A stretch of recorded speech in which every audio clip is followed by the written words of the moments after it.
Hello, everyone, and welcome to another edition of Mormon Stories podcast. I'm your host, John DeLynn. I'm here with my brilliant partner, Margie. Hey, Margie. Hello.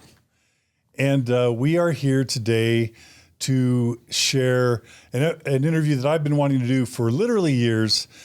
Different themes are relevant today, including what to do when your identity is completely Mormon, and then you start to have questions about your faith, or I like the proposed title, how questioning or doubting or, leaving Mormonism saved my family.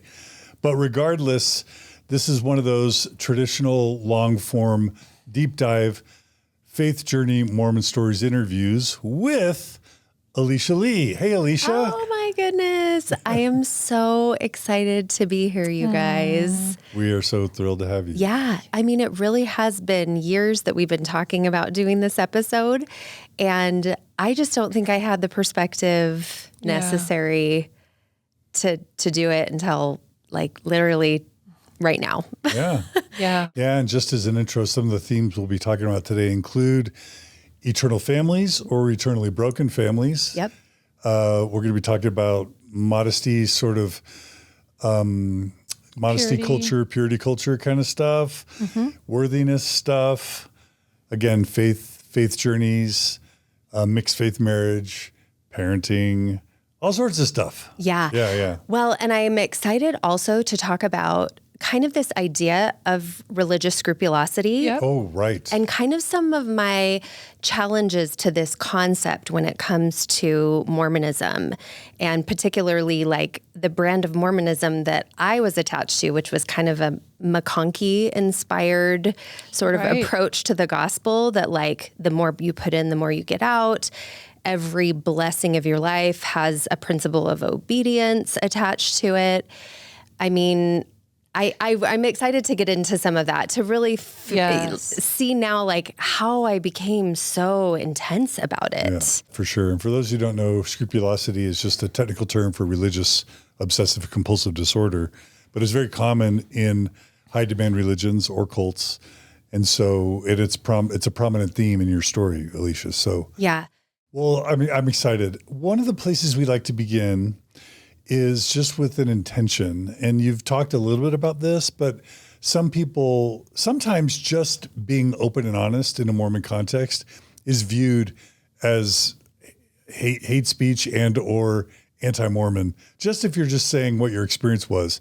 But then also just in a more reasonable sense, some people say, well, you come on and talk about the good and the bad, then you must hate the church and want to tear the church down.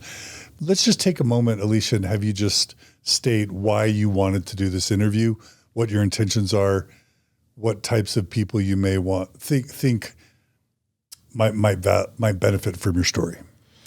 That's a great question, John. I think making sense of your journey is incredibly healing. And even writing out my timeline for this interview, I started to see it in kind of a new way. And I almost feel like I'm almost 5 years to the day of my deconstruction. And I feel like the further away from it, you kind of graduate from Mormonism with this like very binary perspective, because you've been taught like, if it isn't true, then it's the greatest fraud. I mean, we literally were taught that by President Hinckley. And the further away from it I get, the more I realize like all the most beautiful parts of my life were also from Mormonism. Like what a tricky dynamic. Yeah. Like what a complexity to wrap your head around. And the longer I've deconstructed, the less binary it becomes, the more nuanced my perspective of the church is. Like I'm able to accept the reality that it was harmful and it harmed a lot of people. And it was also the reason for so many of the greatest gifts of my life. It brought many of the gifts of my life, my husband, my marriage, my children, a lot of our experiences. So that's kind of what I've got. I graduated from it pretty like just jaded and kind of like devastated. I felt like it was a betrayal. And the longer I get away from it, the more nuanced I kind of see things. And also, it sounds like able to hold paradox to opposing things being true at once. Absolutely. Yeah. If there's one lesson in faith deconstruction, it is embracing the polarity. Yeah. It's so true. That word that you used, paradox, it's just like, it really is. So, Well, let's jump in. Maybe one place to begin is just to ask if your parents were both LDS when you were born, if they're converts. Let's start there. Yeah, sounds great. Okay, I was raised in North Phoenix. Both of my parents were from pioneer Mormon ancestors. I am 7th generation Mormon on my mom's side of the family. And I grew up Mormon, but I would say in kind of an unconventional way. I was the oldest in my family, so I watched my parents kind of build their lives together. I remember going from like getting our first house.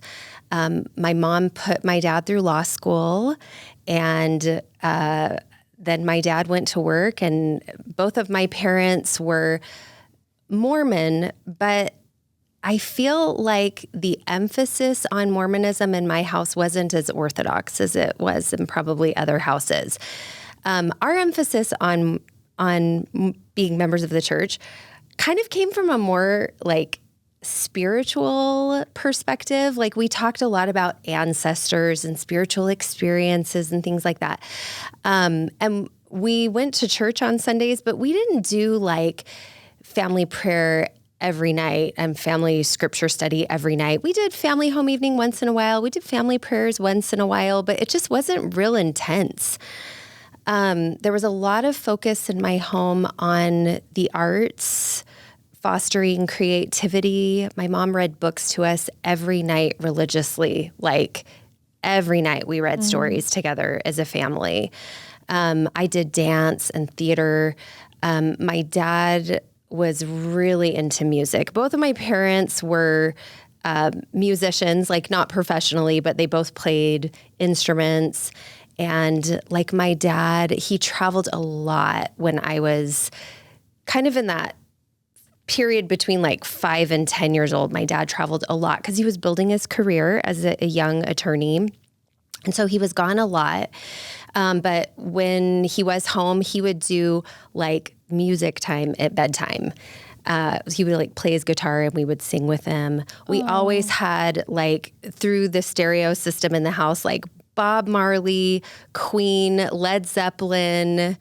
I mean, I was raised on like music. Nice. My parents sent me to an Episcopal school, so I think that says a lot.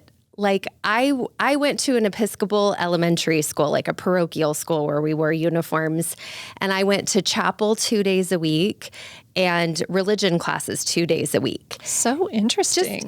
Just like for the academics. I mean, it wasn't for like the religious reasons. So I would go to chapel and I didn't take the communion because I'd never taken communion.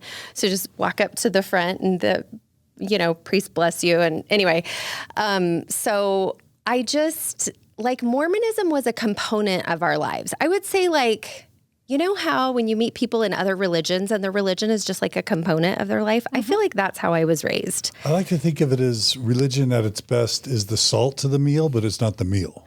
That's a really good way to put it. Yeah. Is that how it was for you? Absolutely. Maybe? That's a great way to describe it. Yeah. Because I always thought of my mom as like, yeah, she really loved the gospel and she played the organ. And so there were some years that my dad wasn't attending church with us. And I would go with my mom, sit on the front row, take care of my younger siblings while she played the organ. And then she'd come down. And there was one point during that time period, I must have been like a Mary Miss, because I was like maybe 10 or 11, and I was sitting at the back of primary, and we had this lesson that was about eternal families, and we sang Together Forever at the end, families can be together forever.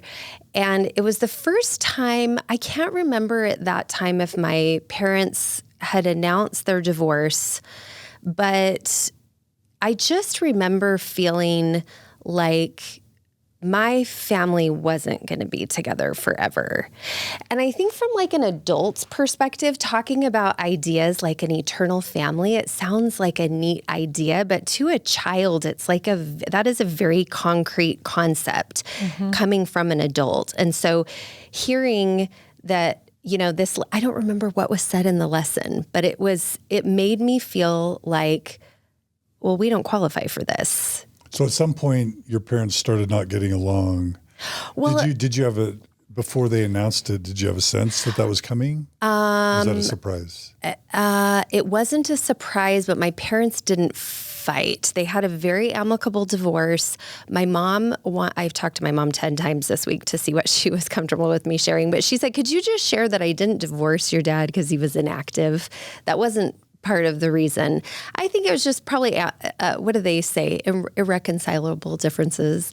I mean, we still have holidays together. I usually host the holidays and they'll both come over with their spouses. It's very so, but I did. Does that mean it was a big surprise when they told you they were splitting up? Not really. I could sense that there was distance between them, but it wasn't like argumentative or, it wasn't like anybody was yelling at each other. But yeah, I could sense that there was distance. And so when that primary lesson was given, it was probably after my parents had announced their divorce, because I just knew for sure that we did not qualify for that eternal families thing. And I, of course, grew up in the church, so I knew about eternal families, but this was the first time as we were singing this song that it really dawned on me that we were not going to be an eternal family. And looking at it now and thinking about the way that the church shaped my perspective of like my dad, who was like an amazing dad. Like I always felt like my dad loved me. I always felt like he thought I was the best thing. And like to think that the church kind of wedged itself in there to kind of shape my perspective of my dad, like almost kind of like threatened to lower my opinion of my dad because he just wasn't going to church for a period of time. Like there's so many other important things in life. And my dad is amazing. Like both my parents are amazing. Yeah. And so to think that for a small child, this is the reality of having a parent that's not active. You are kind of conditioned. You're not taught explicitly, but you are kind of conditioned to think less of them, because what could you want more than to be with your family in the eternities? Yeah. And to have this paradigm is like, you feel like you're going to be stripped of your family in the next life. I mean, I felt like an orphan as we were singing that song. I felt like an orphan. Yeah. Like, I don't know what's going to happen to my mom. I mean, she's still, and so, yeah, I think that was kind of the beginnings of the church really bonding itself to my identity. Yep. By creating that anxiety and fear about the afterlife and who will and won't be in the celestial kingdom. And, if you're righteous enough, maybe your dad will come back and then maybe your family can be together forever, but then who will be with who if other people remarry? Like, it took me a while to realize, and I had very similar experiences growing up because my parents divorced in middle school, that Mormonism sells eternal families as its prime dream. Yeah. But the flip side of it is an eternal nightmare if, like most Mormons, there are empty chairs on the other side. It's almost when. Yeah. It's less the if, dream unravels. It's when. Yeah. The dream unravels. The way you describe it is absolutely perfect. Yeah. It causes you to look at who is not pulling their weight. And I think there's just this nice idea that people have. Even when we deconstructed, my husband was like, I think we should continue to go. Like, it's good for the kids. You don't see the potential for this division.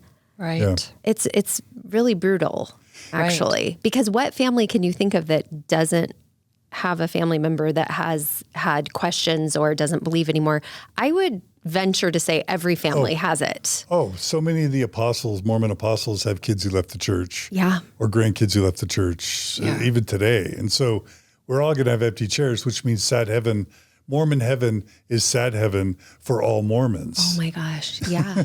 Yeah. And not to get off track, we'll get back to your story, but when you talk to other Christians, it's just like, oh, everyone goes to heaven. That's right. You know what I mean? And then you realize, wait a minute, this is the manufactured scarcity when it's really not a bonus. Other religions, it's just everyone gets to go.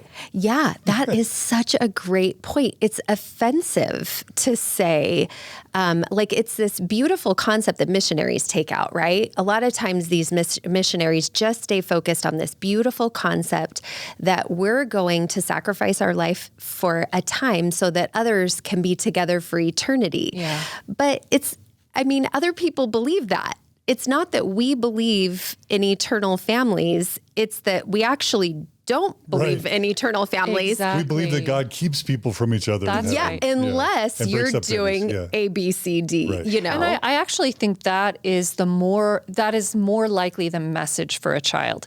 Like they're teaching families can be together forever. But to a child, I'm not sure it would even occur to them that a family wouldn't be together. Right. So by bringing it up that they can, not that they will, but that they can, a child's like, wait a second, that means my family could not be together. Right. Yeah. Yeah. Oh, 100%. 100%. So the next point in the story is that my parents get divorced and eventually remarry. And I just had a really hard time getting settled into the new situation. I was like around 12 at the time. We moved into a new ward literally over my 12th birthday. Like my parents got married the week before my 12th birthday, and then we attended like the week after. So 12 years old is the period of time that you go into the youth program. Mm-hmm. And it's a whole orchestra. Mm-hmm. Not a whole orchestra. It's orchestrated very specifically to welcome these new kids in. And now that I've been an auxiliary leader, I know the intention is to prepare them for the temple. Your goal as a young women's leader is to get them to the temple. So usually when a new beehive comes in, there's a whole welcoming committee, and there just was none of that in my new ward. And so we moved from North Phoenix to South Phoenix, an area called Ahwatukee. And it was right when Ahwatukee was getting built out for the first time. And I think everyone in that ward kind of felt like a newbie. So there were no welcoming committees. There was nobody, and I'm using that term pejoratively, but like there was nobody really welcomed you. Like you were kind of just, so I just kind of got lost. I did not make friends quickly. Looking back, now as an adult, I'm very neurodivergent, or at least somewhat neurodivergent. I didn't make friends well. I made one great little friend that I would circle back to and become really good friends with later, but it was kind of an isolating year. And so I begged my mom to go live in Oregon with my dad's sister. They knew that it was kind of an uncomfortable time for me, and they invited me to come up and live with them after my parents had been remarried for a year, spent a year in the new school. It was not going well. I just was having a rough time. Yeah. So I went up and lived in Oregon, and I think that was really tough on my mom at that time to have me move away. Like, obviously remarriage has all kinds of struggles. And this was just, I think me leaving was just so hard on my mom. But I begged her, and she did end up letting me go. And it was a transformative year living up in Oregon for 7th grade. I was there for just 1 year, just one school year. My uncle was in the bishopric, and they just did Mormonism in such a lovely way. It was like I think I mentioned he was in the bishopric. My aunt was involved with all the things. We did dance, and we did a lot of singing up there. I had a cousin who was my age, so I had like this almost like a sibling cousin relationship. And then my little cousin. Anyway, it was a really great time. I really bonded with them. I was exposed to Saturday's Warriors for the first time being in Oregon. And I was... Tell our viewers who aren't Mormon what that is. Okay. Saturday's Warriors is like Mormon folklore. Is that how you would probably... Yeah, And sure. Mormon musical. It's a Mormon musical written in the 70s based on Mormon doctrine, Mormon theology, and some Mormon folklore. But most of it Mormon doctrine. Yeah, that's a really good point. But eternal families and empty chairs in the afterlife are key themes. Key themes. Yeah, and the music from Saturday's Warriors was like always playing, not from them, but I don't know what happened. I think I watched it and then I just latched onto it. It was like my second taste of this idea of eternal families. And I've kind of felt like an orphan this whole time. And here I am in Oregon almost as kind of a spectator because I'm not part of their family and I know that, but I'm watching how it's done. And I will say their family does Mormonism really well. It's not too intense. But there is this underlining idea that there's this thing that I'm going to need to create at some point if I want a piece of this. This is what I want to model. And so that really stuck with me. And there was one time in particular that we had a young woman's lesson, and I don't fault this leader for doing this. I did this myself as a young women's leader as a result of this. She had us close our eyes, and she gave a lesson on eternal families where we spent 5 minutes in almost like this hypnotic meditation as she described the pre-mortal life and what it would have been like. And our eternal parents, our Heavenly Father and Heavenly Mother, and just this whole visualization of us coming down to earth and being a chosen daughter of God. I mean, it was the first time that really that kind of caste system of Mormonism was apparent to me, that our obedience in the pre-existence was going to now define what our lives were like on earth.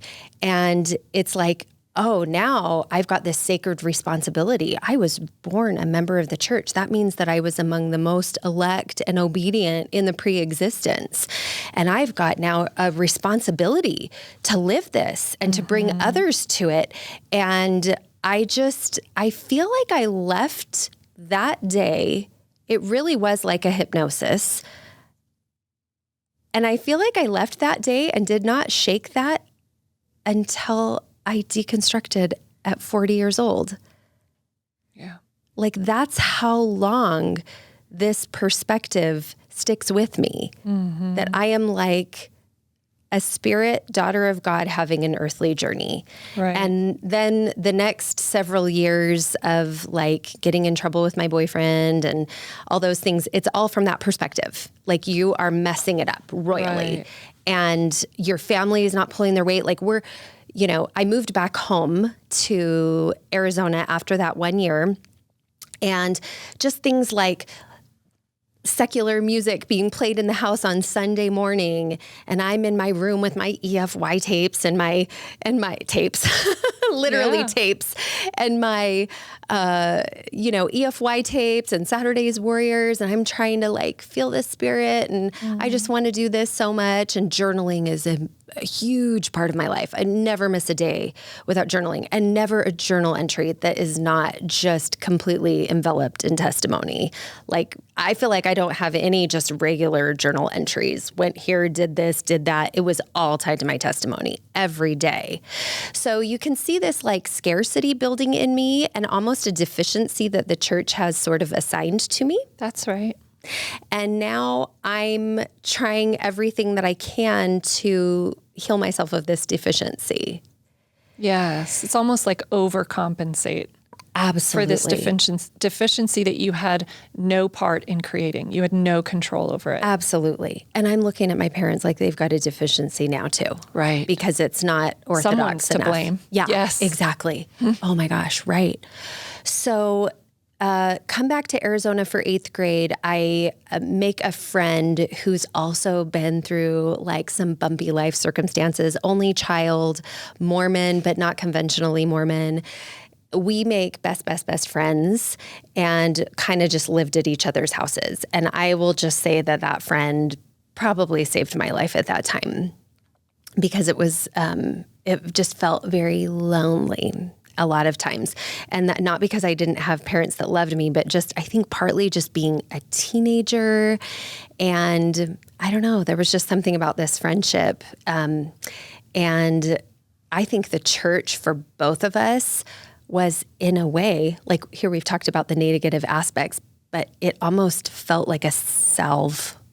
Like it felt like a remedy, I think, for both of us. And she invited me to EFY, and I feel like that was just another layer on the cake.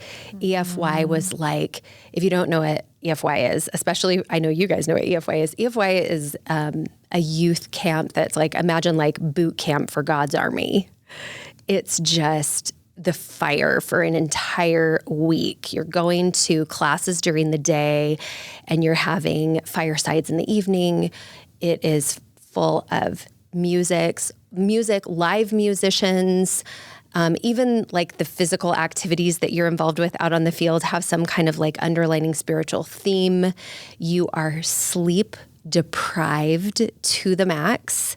So you're going to bed sometimes at 2, 3 in the morning, and you're having these deep conversations. I don't know about the boys' side, but for the girls' side, we're talking about this stuff till late at night, waking up at 6:30 in the morning for scripture study. I mean, it was intense. Mm-hmm. And when I went to EFY, it was like, you get your schedule for the day. And this is the first time maybe for most of us that we've been excited about attending gospel classes. And a couple of the lessons that stand out for me. So you'd have like your schedule of all the different classes for the day, and you get to pick. And when I went, it was like, John, by the way, over here, Brad Wilcox over there. Right. I wouldn't be surprised if Sherry Dew was speaking at some point there. It was kind of there. Right, the best speakers, like trying to cull the best talent for these EFY camps. Yeah. Absolutely. That's a great way to describe it. These are the most inspiring talks ever. And I feel like they influenced me for later in my life, becoming a youth leader and doing fireside talks and things like that, because it's this environment of just feeling so enveloped. Sorry, I'm all manhandling this mic. So enveloped with love and talking about the scriptures, like in the sense of, and this is literally from one of the lessons, there is not a problem in life that you cannot find a solution in the Book of Mormon. The Book of Mormon has every solution to every problem you can ever encounter in your whole life. That was one whole lesson. Another lesson was on repentance. And I'm 90% sure that one was given by Brad. He went through the phases of repentance. You know, you feel bad, you make it right, you don't do it again. Except if you have a sexual sin. Yeah. And if you have a sexual sin, you don't have the authority to repent for that on your own. Directly with Jesus.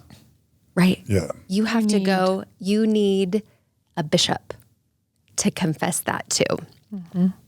And this really hit me because at this time in my life, it makes total sense to me now. I was boy crazy.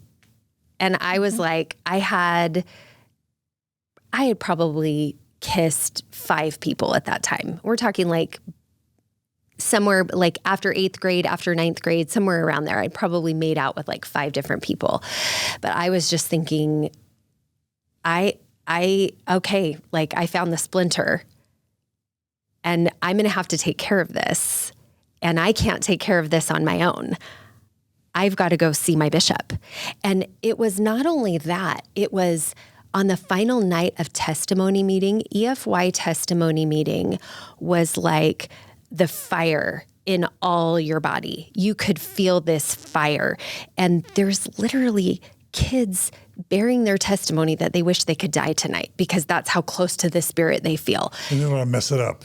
Oh, and you don't ever want to mess it up. If you're at your spiritual peak and then you die, you'll go to the celestial kingdom. But then if you fall again, then if you die while you're fallen, then when you're judged in the afterlife, you will not be at peak state at death, which may impact your eternal status, right? Absolutely. Yeah. And the other thing that dawned on me when I was prepping for this, when I was thinking through this, I realized when people come into the comments and they say, you never had a testimony, or you are confusing the church for the gospel. When they talk about their testimony of the gospel, what they're talking about is that experience of feeling that fire. Like, it has witnessed to me that it is true.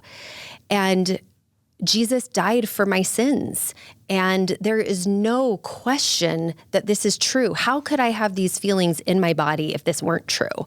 This is evidence of the church's truthfulness. There's no other explanation for the feelings. Right, exactly. Right. And meanwhile, I mean, when you It's study, not that these are universal feelings right, that all people experience in all contexts, secular and religious. elevation, emotion, like if you're going through the deconstruction process and you're having trouble making sense of your spiritual experience, study out elevation, emotion, the music that is correlated. You can change the vibration of anything by putting the right music with it. You can change the way that the consumer feels by adding the right kind of music. It's marketing. Yeah.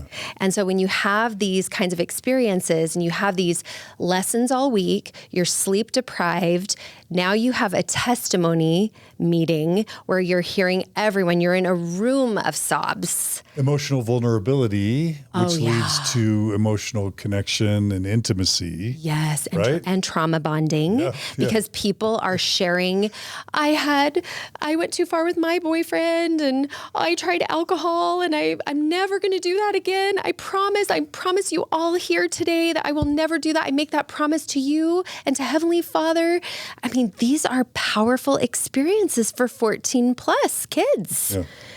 And so then you're sent back to your room to journal what just happened. And you are specifically given the assignment, or at least I was, to share what came up. What came up for you tonight? What do you need to take care of when you get home? And so in my mind, I was just like, I have to go see the bishop to talk about these makeouts that I've had. So this would be after my, the summer after my freshman year. So I'm a sophomore at the time. It's kind of the beginning of the year. I have a new boyfriend. I'm like remembering back to EFY. I'm reading my old journal entries. I'm continuing to journal each night, I'm bringing my boyfriend to church because he doesn't know what a Mormon is, Back then we really were Mormons. And I just realized I got to make this appointment. So I make the appointment to go into the bishop, and I'm just like, okay, I'm here to confess, because I would like to repent for something that apparently I can't repent for on my own. And so here's what it is. And, I made out with my boyfriend and it went too far. It was pretty far, I will say. But I was shocked to learn that experience is not as simple as that. This experience sitting in this cinder block room as a 15-year-old with my bishop, I probably can't even go into all the details of what was asked during that one-on-one session. Just because it was so gross. Oh. Right. And meaning the bishop's asking explicit details about sexual encounters with that 14-year-old girl. It's not, at that time, I guess I was 15. Okay. I was almost 16. Yeah. When I think about people that are called as bishops now, I don't know if they are instructed to ask those questions, but the questions that I got were pretty vile. I mean, it included, did you enjoy it? Did you climax? Oh. Questions about penetration and number of fingers. And so when I think about that, it makes me think about people that are called as bishops and feel a responsibility to do this. It really hadn't hit me until I really started prepping for today's interview that like we have amazing friends that have served as bishops. And I will say that I have asked my children, and my kids were never asked these kinds of questions. Mine were. Okay. Yeah. No, it's very common. Are they trained to do it? I bet it's often either personality type or what was modeled for them by their church leaders also. But some people are just curious, some people are inappropriate, and some people just learned by their experiences maybe.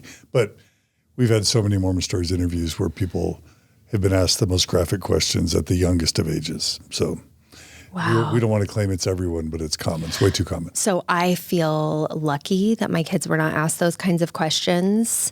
But I would have assumed that was normal if it had, unfortunately, like as a youth leader, because like you said, I mean, that was modeled for me. Do you remember how you felt? Oh yeah. In the meeting, like what was going on inside you as you were? That's a really interesting that you asked that question, Margie. So when I think back on the experience of being grilled with those kinds of questions from my bishop when I was 15, it is in the same vein as my memory of like sexual abuse, because I've experienced both. And like the memory of the feeling in my body that is associated with the bishop's confessional it feels very similar to the memory of that experience of being 11 at a sleepover with my friend's uncle. Yeah. Like violation. It's violation of personal boundaries. I didn't even know that. I didn't even recognize that.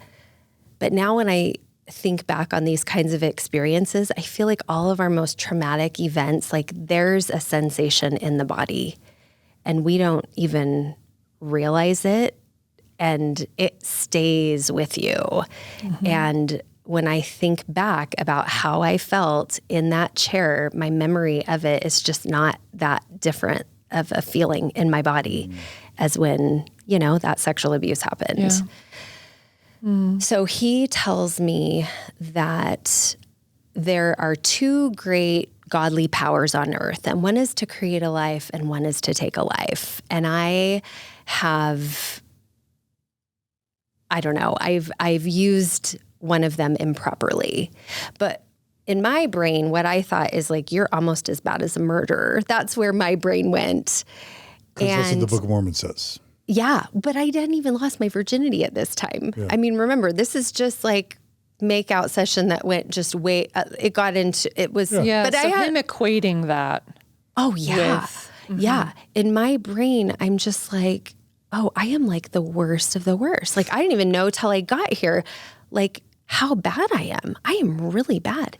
But this may not have been conscious for you, but I think it's Jesus himself that says, if a man looketh upon a woman, inappropriately, he's already committed adultery in his heart. So, I mean, the ways that these scriptures can be interpreted can amp up the stakes to where even if you haven't actually had actual sex in a Mormon context, you can feel like you pretty much did. Yeah. You may as well have. Because of the way they treat you. Yeah. Because of the words they say to you. Yeah. And the scriptures. I definitely believed that. Yeah, I definitely believed that. Yeah. And so he said, I'm going to give you an informal disfellowshipping. And here's what this means. Wow. It's not going to go on your record, but you are not to take the sacrament until I let you know that it's okay. So we're going to continue to do these visits, and I'm going to keep up with you to make sure that you are making progress. And I'm already thinking in my head, okay, I'm going to get to church late, and that way I don't have to face the sacrament. And then he says these words, you must attend sacrament meeting. To complete your repentance process, I had to publicly not take the sacrament. The shame element, you had to have. Oh, you have to walk through the shame practice. This is a shaming ritual for children. We call it the shame parade. Oh, because that sacrament comes and to... The little 12-year-old or 13-year-old boy hands the bread tray. Yeah. It gets passed down the aisle. Then what happens? And you're like, you have to like let them know.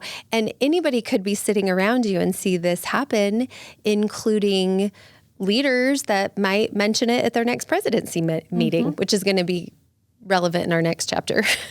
Yeah, but anyone that's beside you or in front of you or behind you, family, friends, can just go, Yeah. Elisha didn't take the bread. Yeah. I wonder what she's done, right? Yeah, exactly. Yeah. So your family your family, friends. Part of my assignment was to tell my parents.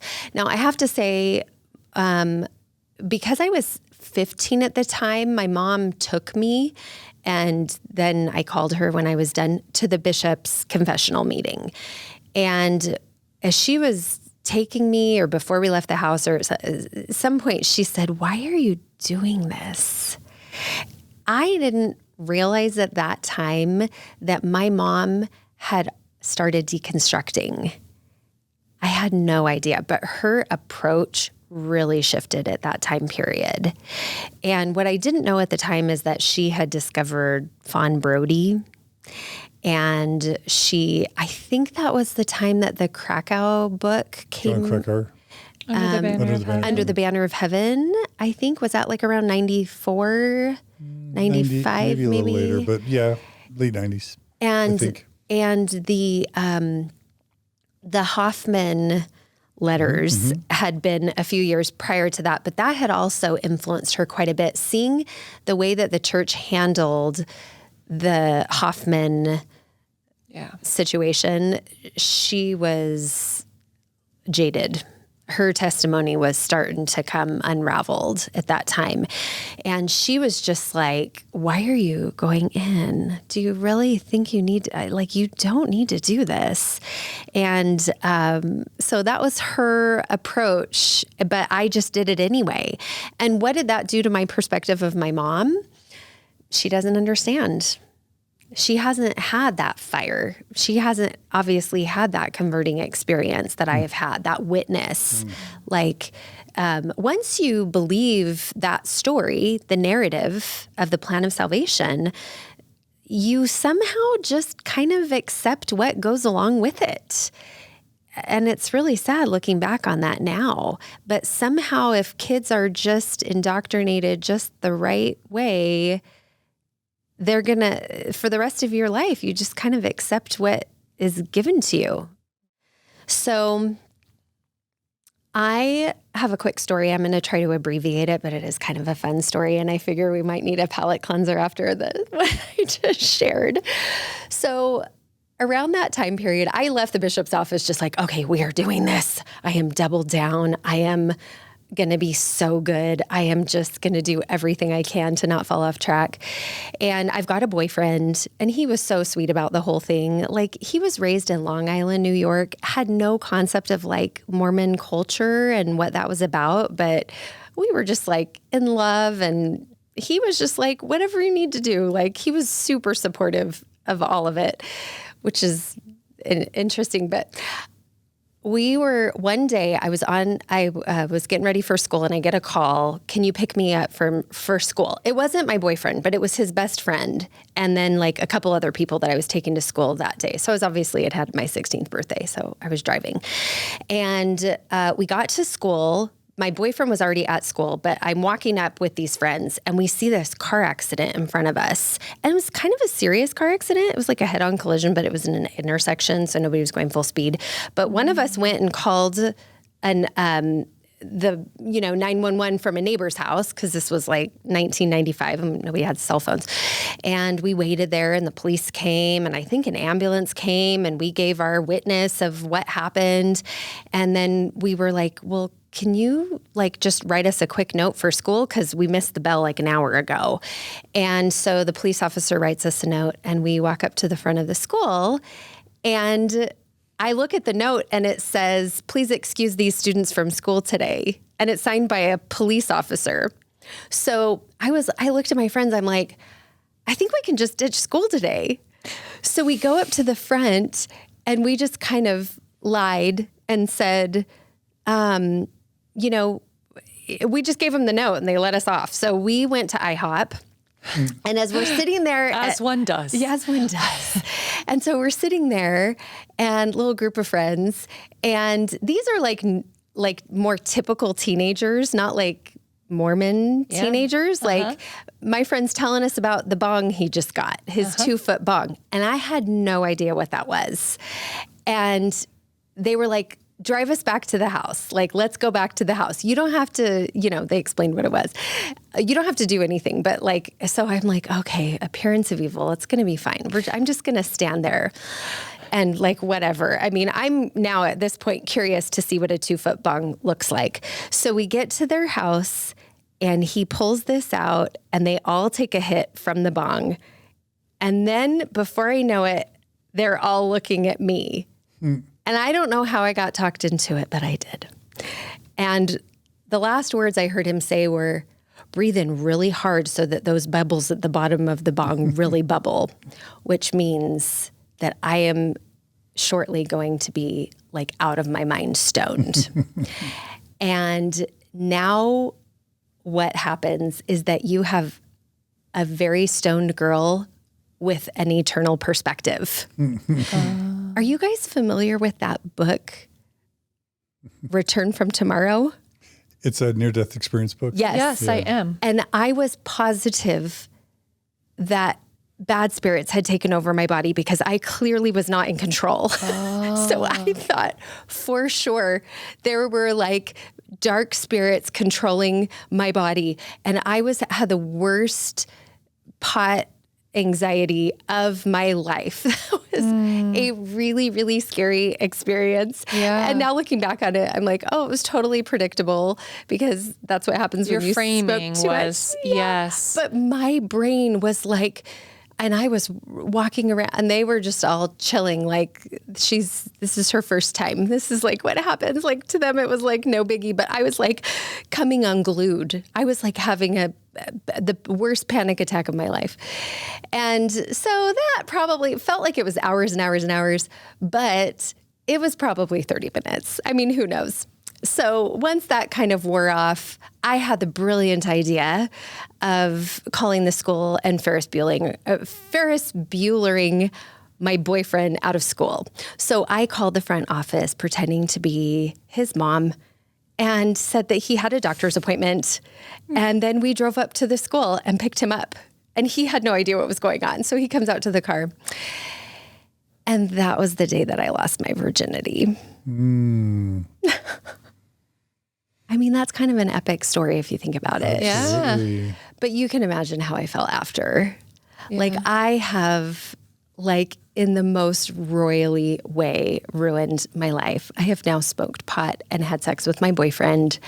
And I don't know if I can stomach going into the bishop again. Mm-hmm. You were I was already almost disfellowshipped, right? Exactly. So what's it going to be now? What's it going to be now? Yeah. What have I done? What have I done? I have to move. I mean, there's no other way. Wow. And so I packed my bags and moved to California. It was I've made a mistake. Here we are again. We're going to try to start over.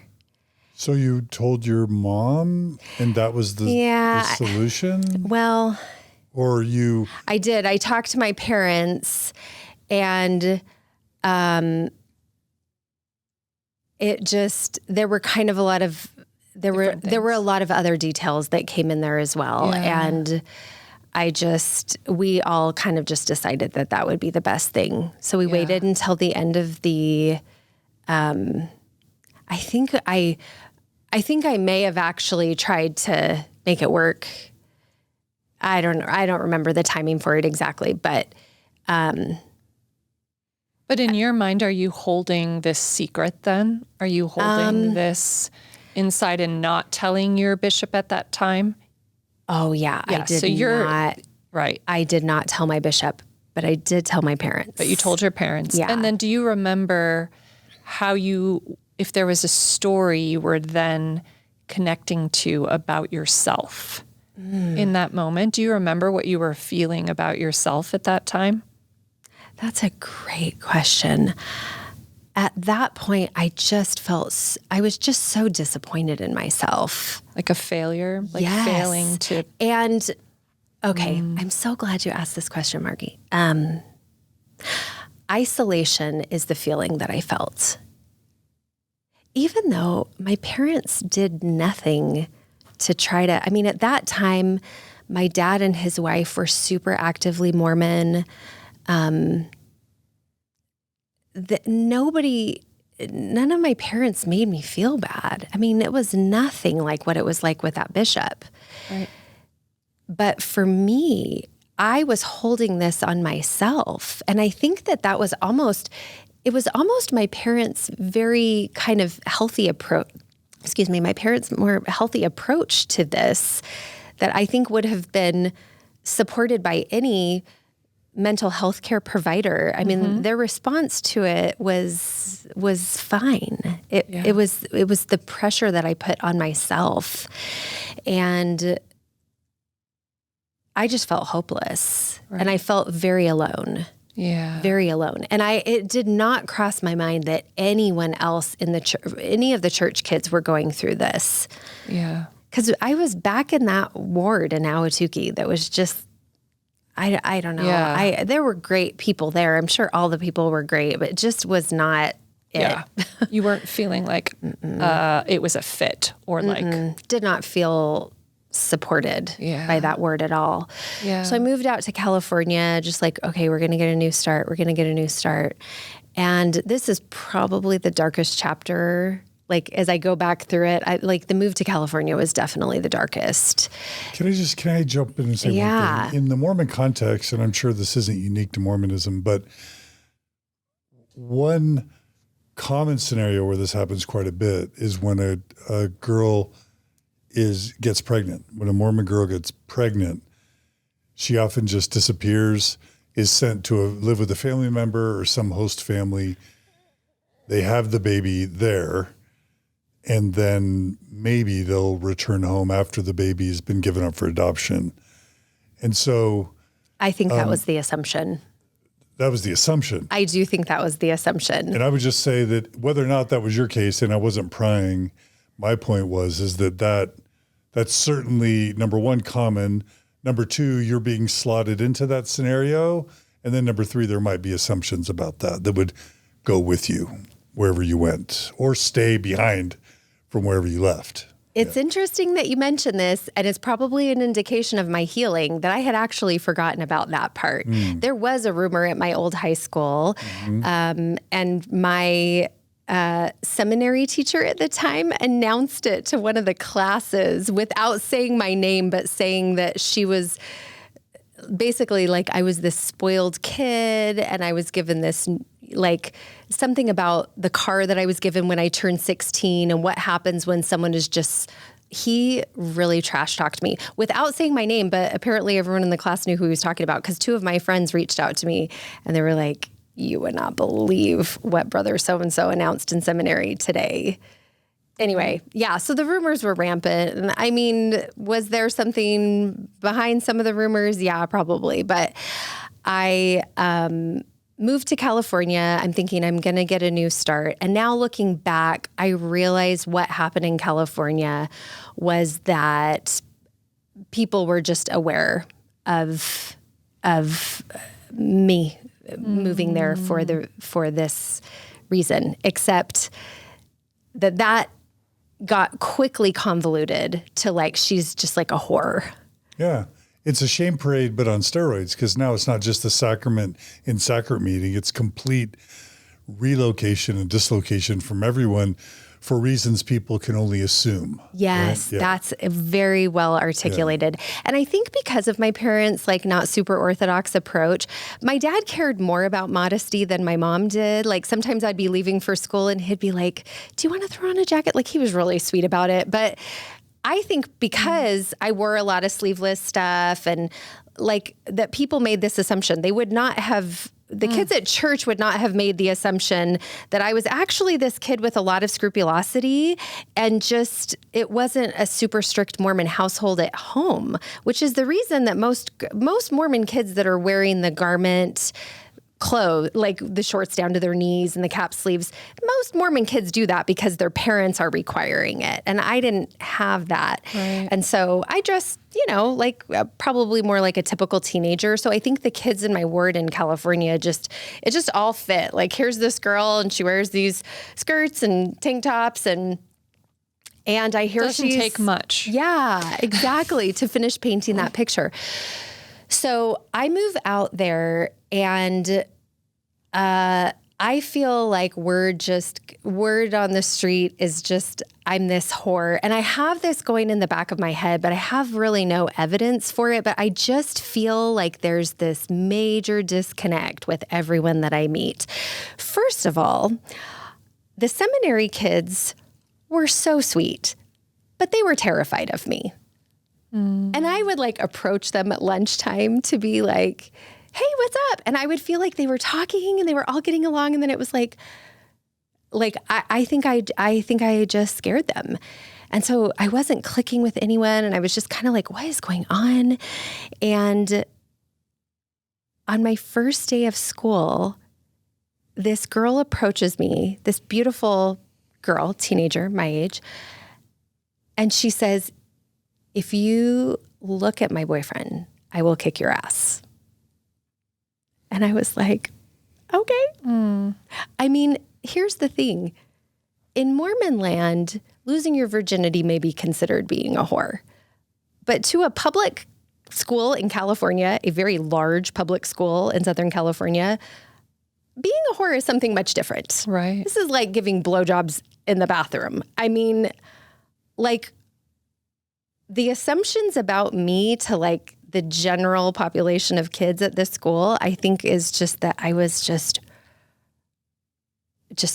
awful. Wow.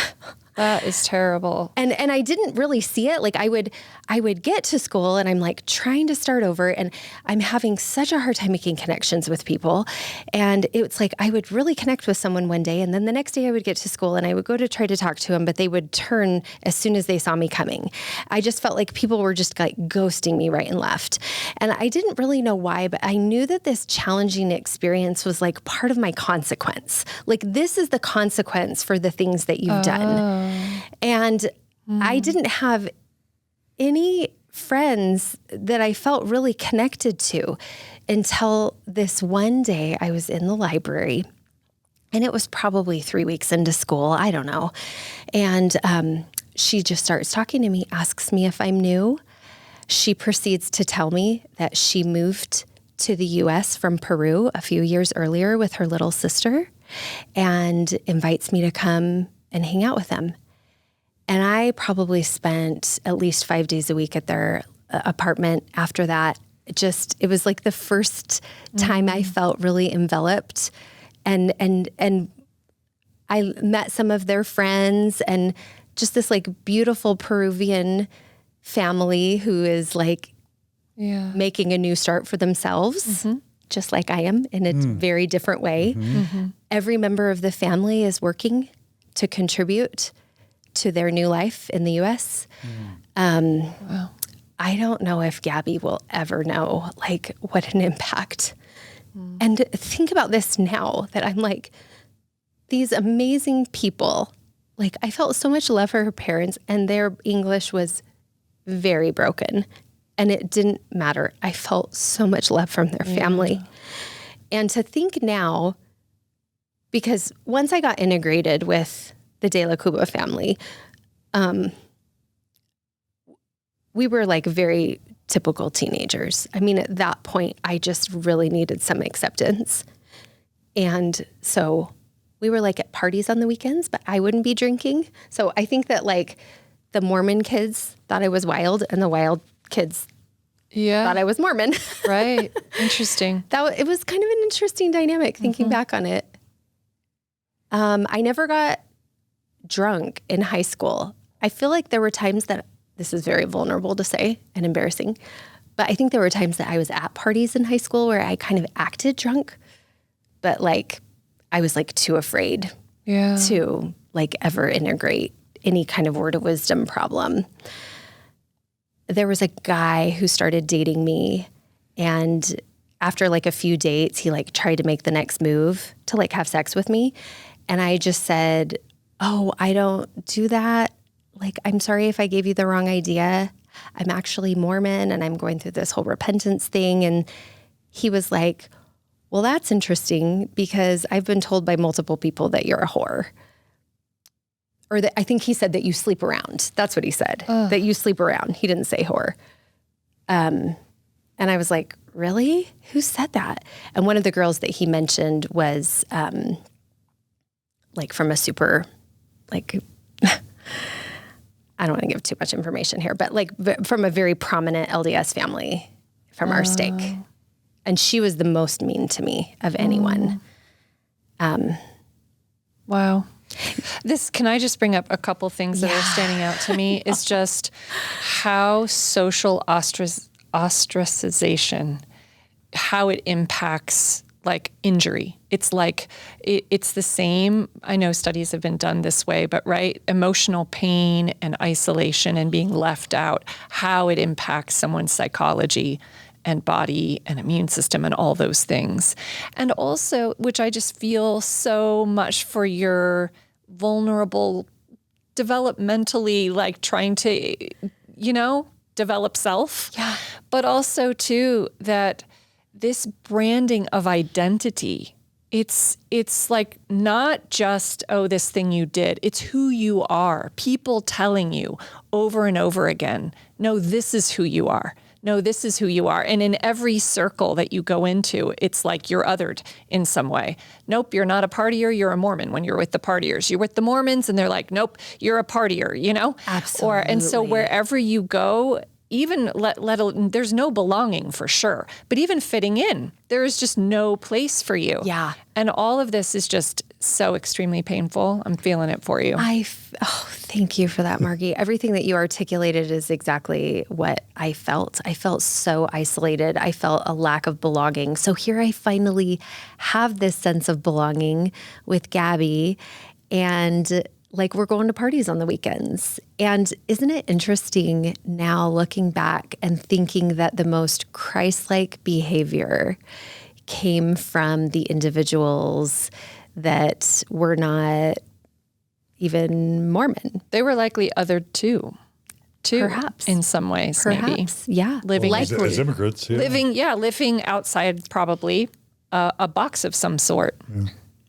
Absolutely. I also just want to add, just imagine any Mormon parent being told someone's going to swoop in and relocate their teenage kid somewhere else for the rest of their high school experience. Like, that's a really radical thing to experience. Measure, yes. As a teenage kid, you're going to be uprooted from your parents' direct supervision, from all your friends, for your comfortable surroundings, from your home, from your family of origin, and you're going to spend the rest of your high school years in a completely different state, alone, without that parental supervision. No one would stand for that.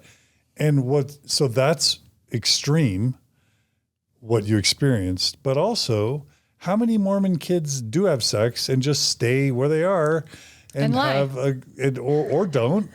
But I mean, that's somehow you got singled out for whatever reason to experience some really extreme punishment for very normative, probably very healthy normative, mild developmental behavior. Right. And I want to say that a lot of that was self-inflicted. That drastic measure of moving out to California, I mean, my parents agreed. They kind of almost had the idea at the same time I did.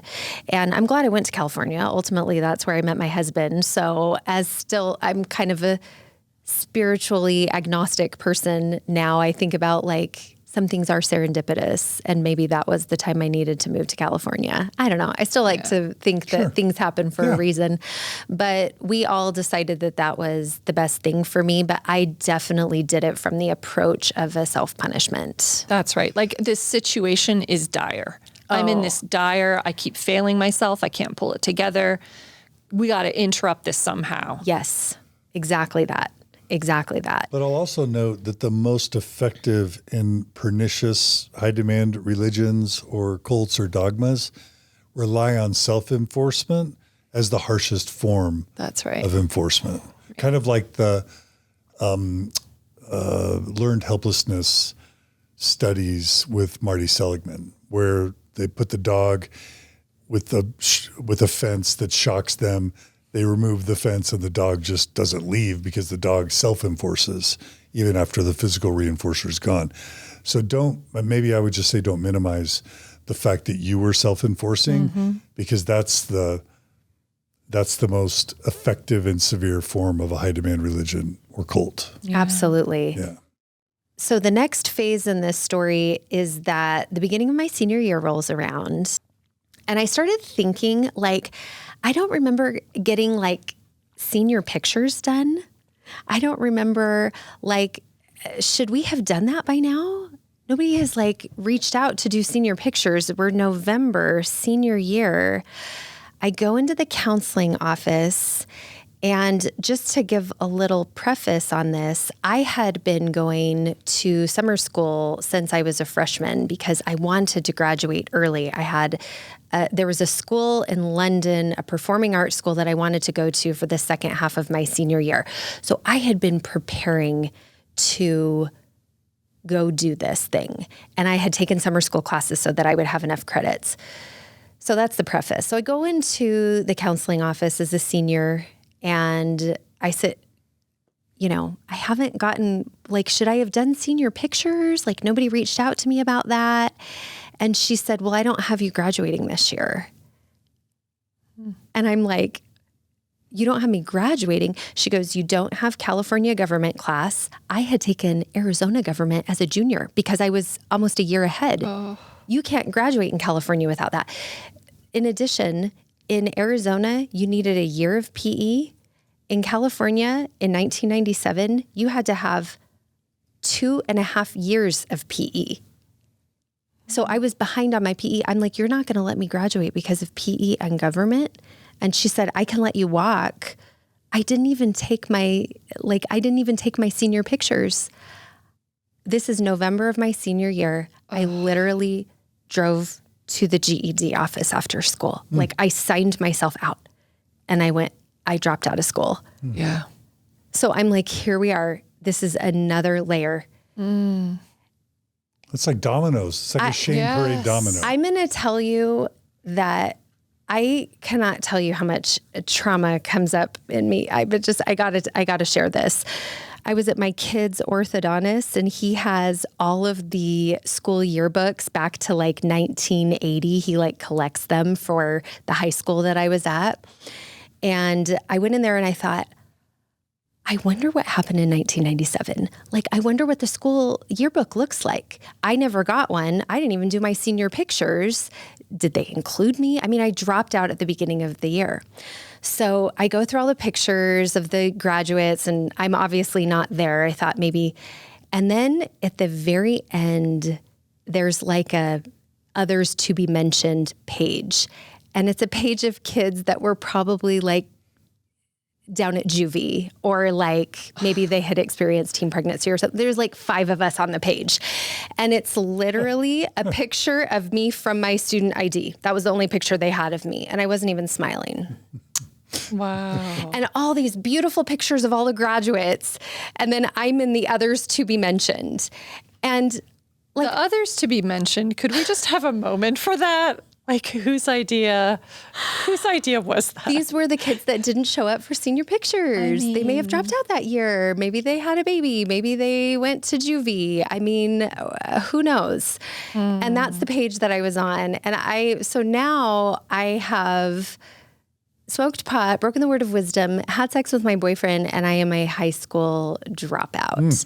And if you could go back to when I was young at like my parochial school, wearing my little uniform, and like I loved academics. I had done all this writing. My journals were thick. I have a college degree.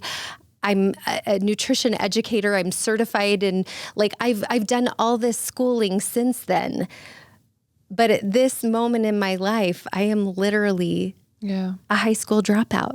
It's just, again, another blow. I'm just like capital L loser. Mm-hmm. Yeah. So I talked to the bishop and I just said, I think I need to go to the singles ward. There's no point for me to be here at the family ward, right? And I'm just thinking, I've got to get married. I'm 18. That's old enough to get married, right? Like, I'm going to go to the singles ward. I dated one guy that I really thought that I was going to marry. I didn't meet him at the singles ward. I'd met him through another thing. And it got to the point that I was like, I'm going to need to let him know. I mean, I can't go into marriage without letting someone know that I'm not a virgin. And so the way that I shared it was just to say, would you ever marry someone that was not a virgin? And he was just, it was like super quick, like not a chance. Not a chance. So the way that I handled that was less than ideal. I more or less ghosted him. I was 18, very immature. I think it was a big heartbreak, and I actually feel really badly about that today.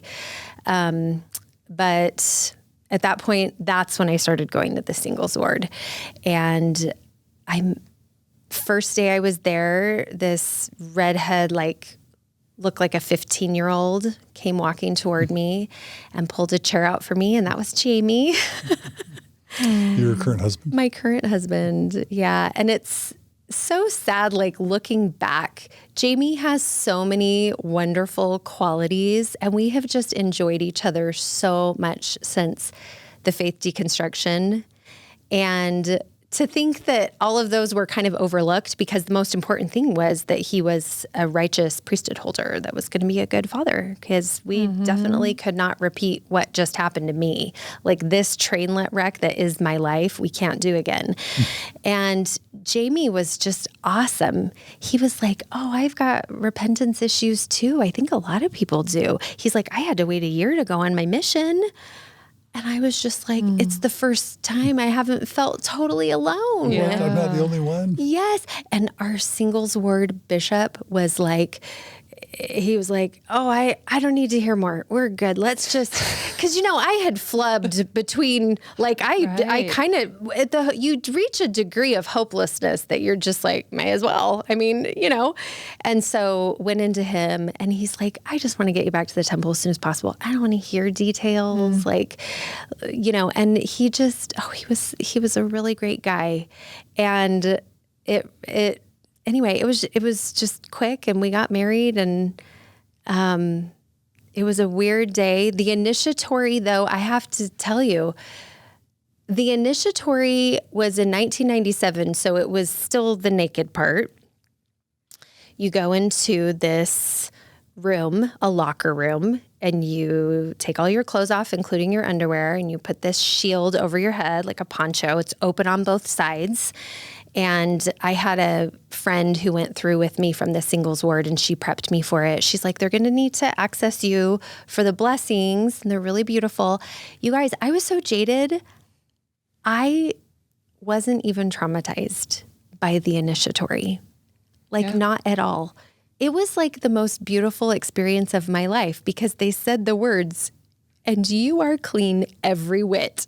Yeah. And it was, to me at the time, it was the remedy. That's right. It just felt like exactly where I needed to be and what I needed to be doing. Yeah. And I felt better about myself. I mean, I left that day and was like, this is it. I mean, I have arrived. Right. But that's part of the grip that I know you're going to mention later. They told you were unclean. And so then they offered themselves up as the one to pronounce you clean once you've conformed. It's exactly what marketing does. It makes us think that our bodies don't look right and we need this product so that we look this certain way. And the church does exactly the same thing. Yeah. They make us feel deficient and in need of this remedy. Yeah. And so they just insert themselves there. Yeah. So I felt like I had arrived. And it's so interesting thinking back on it. Right after we got married, my husband was from more of a devout family. I like to use the word Orthodox because I really do think my mom was devout. She had a faith deconstruction, and I didn't even know it was going on. I just knew that kind of her approach was changing. And after we got married, this would come up a little more.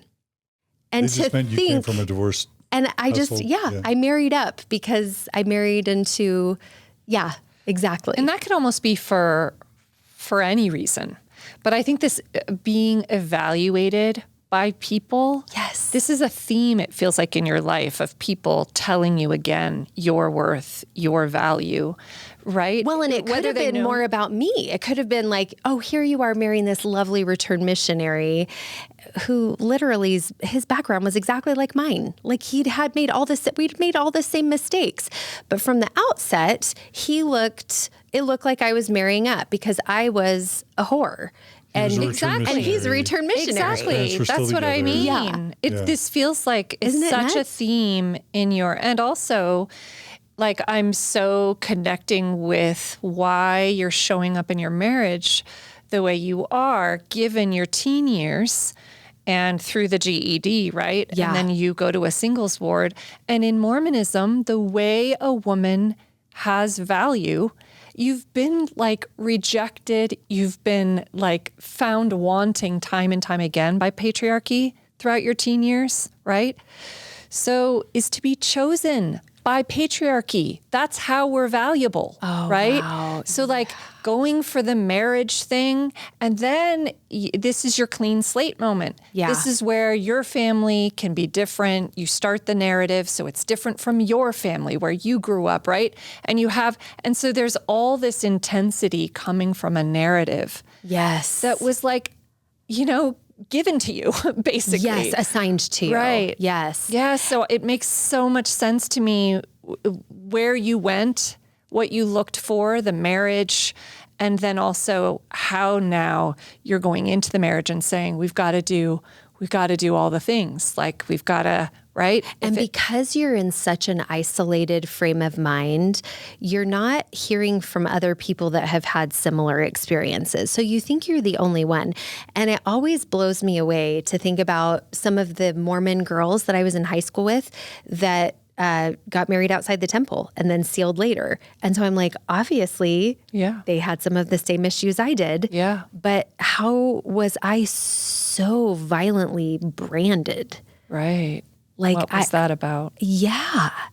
And I think a lot of it is just gossip and the failure of adults. Mm-hmm. I really do think that it was kind of the consequences of just some pretty vile gossip. Yeah. And just looking at where that went and even just comparing it to my husband, his story though is pretty compelling on that front as well, because waiting to go on a mission and having people approach you and ask you, when are you leaving? Hey, aren't you 19? Back then I was 19. And so that can be traumatic as well. But from the outside, I had married up. Yeah.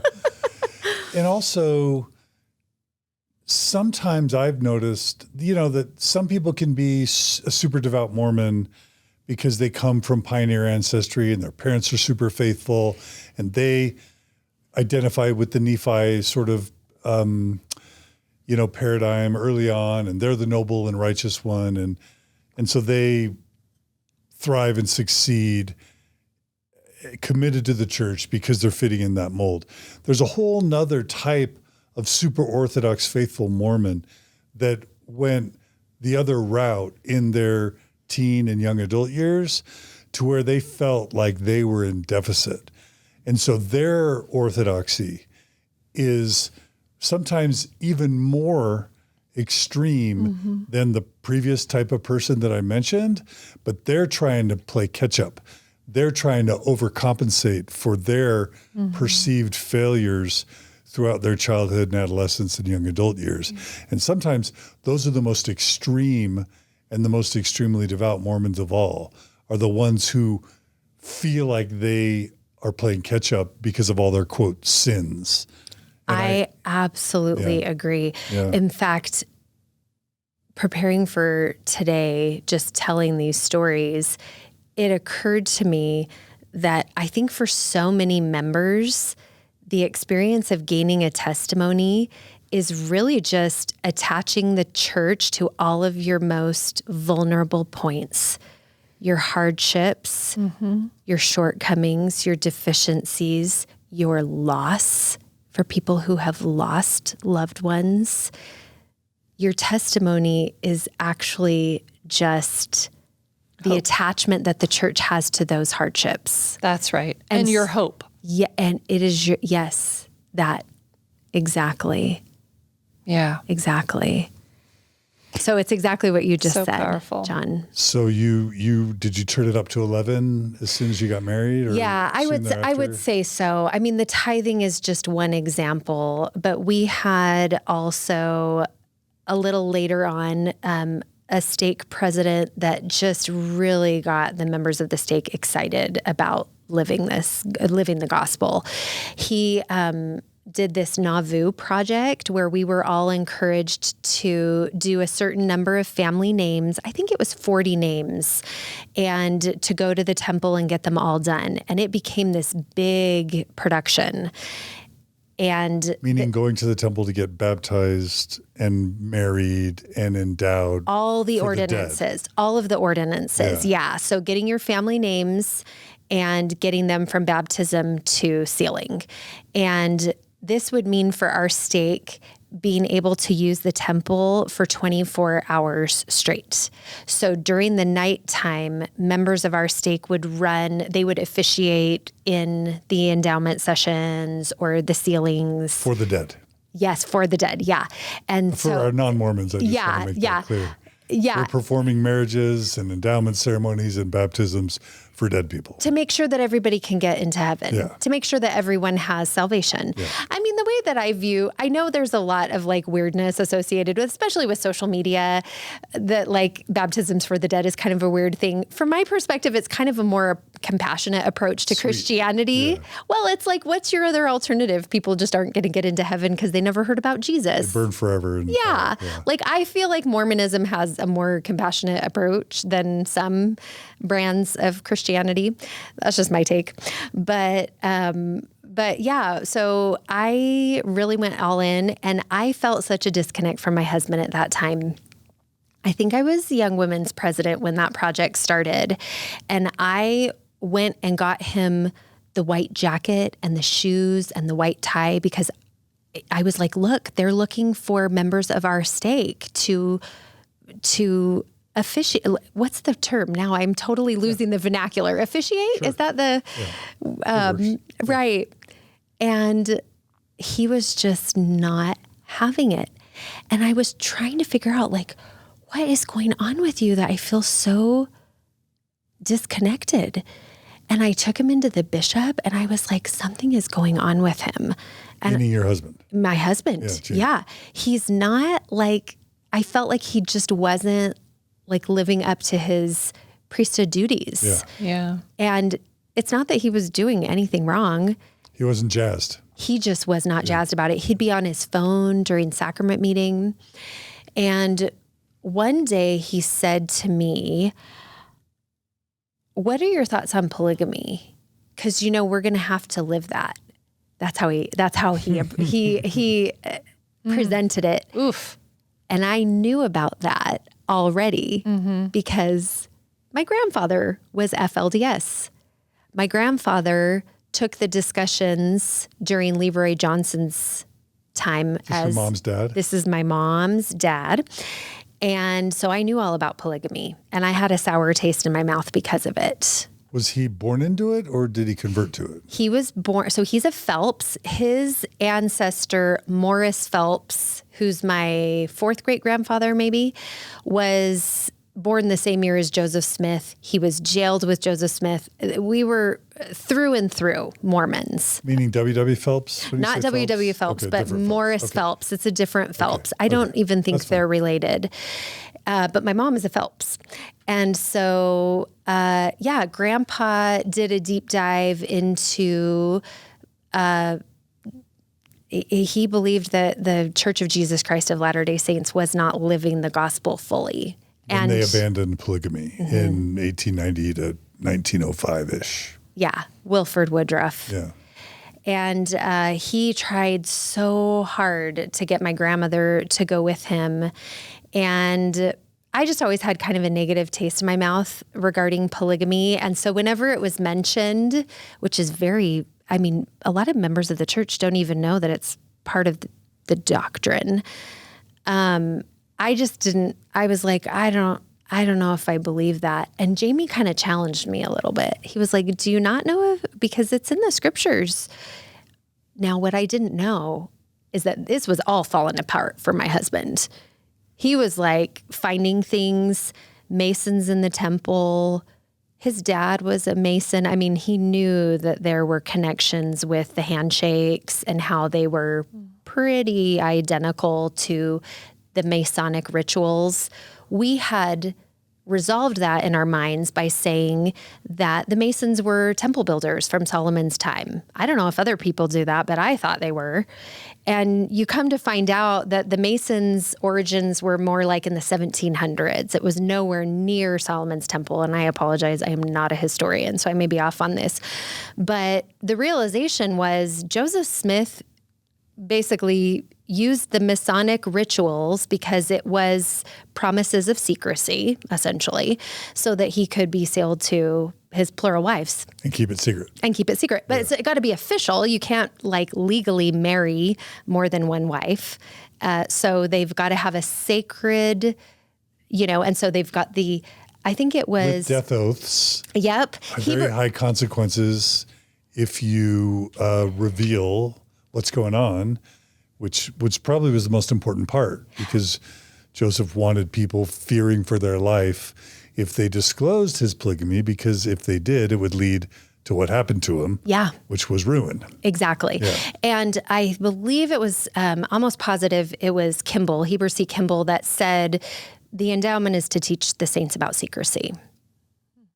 And so Jamie's coming to all of this information and is totally jaded on the temple. Like this was basically to hide polygamy in the early days of the church. It was kind of, and that they were using Masonic handshakes. It's like, what? Mm-hmm. Like how? That wasn't from God. I mean, that was like, so he was jaded. He was presenting it to me and I just shut that down so fast. Which is crazy because it sounds like what you're saying is your grandpa left your grandma to go become a polygamist. Uh-huh. So you had it in your own immediate family. Yeah, I did. Yeah. And I've asked my mom about this. So my mom was deconstructing in about 1993 after she read Fawn Brody. And there was I don't think we even had internet in our house at that time, and there was nothing available on the internet. So, and the book, for those who want to know, the book is called No Man Knows My History by Fawn McKay Brody. It's the best book probably ever written on Joseph Smith. Yeah, so. It's an accurate biographical depiction of Joseph Smith's life. And it talks about the things that aren't part of the correlated materials about his young life. And my understanding, correct me if you know this for sure, but my understanding is that because she was the niece of David O. McKay, she had access to records that other people didn't have, right? Sure. Yeah. And so my mom reads this and she's just compelled to read more. And that's when she started to reevaluate Hoffman's letter. That was when you were younger. Right. That's why she was a little more relaxed than maybe the traditional Sandy or Draper Mormon mom. Yeah. And I think the reason it's relevant to bring it up at this point in the story is because now my husband's finding this stuff too. Right. Yeah. Mm-hmm. But nobody is talking about it because who wants to dance around Elisha? It's like nobody wants to disrupt the peace. And she's finally on track. Yeah. Oh, well, and I just think my mom's kind of looking at me like, oh man, she's just taking it to the next level. And my husband too, gosh, I didn't even mention the theater company, which was the business that I started so that I could pay tithing with pretty much all of my revenue because I didn't want contention in my marriage. I didn't want to have to butt up against my priesthood holder's opinion. So I just worked my own job. And it's like, well, if you want to pay tithing with all of your revenue, you can do that. And that's what I did. Wow. Yeah. So can we take a minute and just check in with this scrupulosity, religious OCD component? How would you describe it at this point in your life? That is a great question. I know I always say that, but I love these questions. Okay. Did you start, scripture study, prayer? At that point, yeah. In that point in my life, my spiritual connections were where the orthodoxy was. So, and the reason that I mention that is because I felt like the approach of the Savior was to be not so legalistic, but to be really in touch spiritually through prayer, through journaling, through kind of the inner vessel. Yeah, that's probably the best explanation for my scrupulosity at the time. I would pray about things. I was like privately forsaking different things, always making kind of these sacrifices and these kind of deals like, I'm going to pray for this. And in exchange, this is so embarrassing to admit, I'm going to forsake watching all the shows on Bravo that I'm clearly addicted to watching. It's like Real Housewives. Yeah. It was like Real Housewives, Below Deck, I think it's called. Like I was watching I would just fold clothes while I watched Bravo. Sorry, Heather. No I know. offense. Sorry. Oh my God. I love Heather. And I would just do all these weird little things. And looking at it now, I can see like, that definitely falls into the realm of OCD. Right. And I was just constantly working in my head of different things, different angles that I was taking to try to manifest different things in my life. Yeah. And I don't know, it's just, Yeah. so that's kind of where my spirituality was, or that's where my scrupulosity was at that time. And Jamie was supportive, but he just wasn't on board for it. So he wasn't as dedicated as I was, I would say. So I took him into the bishop. I did that a couple of times throughout our married life. But Take it. I'm just trying to imagine that. Like, honey, we're going to the bishop. Yeah. We're going to fix you. You know what I mean? That's pretty much what it was, John. I'm sorry, Jamie. So Seems emasculating, but. Yeah, I left him in there with the bishop, and I've asked him since then, like, what happened? And he's like, I'm just like sitting there with the bishop. He's like, you got anything you want to share? Jamie's like, nope. But he really was struggling with some of these things that he was finding. Yeah. And so it was a wedge, and he tried to bring it up a couple of times. My response was like, this feels very anti. And if you were to leave the church, I just don't think we would make it. I think that what's holding us together is the gospel. And what I didn't see at the time is that the gospel was a thick wedge in our relationship. Right. And when we would finally just remove that, most of the things that we were working through would resolve themselves. Yeah, so interesting. Most of the conflict would resolve itself if we could just pull out that wedge. But there was no way at that time that I could see that. So we get to the end of this temple project, which looking back wasn't a very long period of time that we were doing this temple project. I don't think Jamie went to one of the sessions, but I was going as much as I could. I didn't feel totally supported in my calling. At that time, I felt like there was a lot of burden on me, but I thought my burden was Jamie. Right. Because as a young women's president, you have meetings.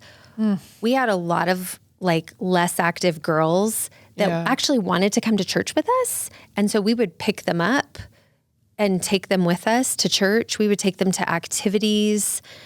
I had amazing counselors that kind of had the same approach as I did with, we want to make the gospel fun. We want to make it a joy. We don't want it to be heavy, with serious. Exactly. One story that really stands out in my mind that I think I was faced with my first real dissonance. So it was at the end of being Young Women's President, I got word that there would be a steak fireside and that it was going to be a surprise topic, but they wanted everyone, all the women to be there and girls 8 years old and up. And I just remember that part because I took Maddie. And it was a fireside on modesty. And the woman giving the fireside had a drop-down screen behind her where she projected images of what she considered to be modest and immodest. Mm-hmm. And the picture that she had up to represent, like to show us immodesty was a shade shirt. Do you remember the shades shirts? Yes, I do. They were designed for garments. Yes. They were literally designed for garments. It was to cover your shoulders, to cover your cleavage. Yes, as a modest shirt. And she explained that the reason that this wasn't modest is because it showed the silhouette of the breast. So too form-fitting. Too form-fitting. Oh, wow. Not baggy enough. Right. Then she showed a picture of a loose-fit blouse that looked like something that you would wear to like a business meeting. And she said, this isn't modest either. And then she explained that because when your date, who would be taller than you, would be able to look down and see into your breast line. Goodness, yes. And at that time, you guys, I was still really, really devout, but I was furious. Mm-hmm. I was furious thinking about the girls from our ward that were here, knowing that they're from less active families and they're dressed the same way I was in high school. Yeah. And as soon as that lesson was over, they had us all stand to sing Choose the Right. And so we all stood, and I don't even think I sang. I just looked around that room like, it was like, what am I doing?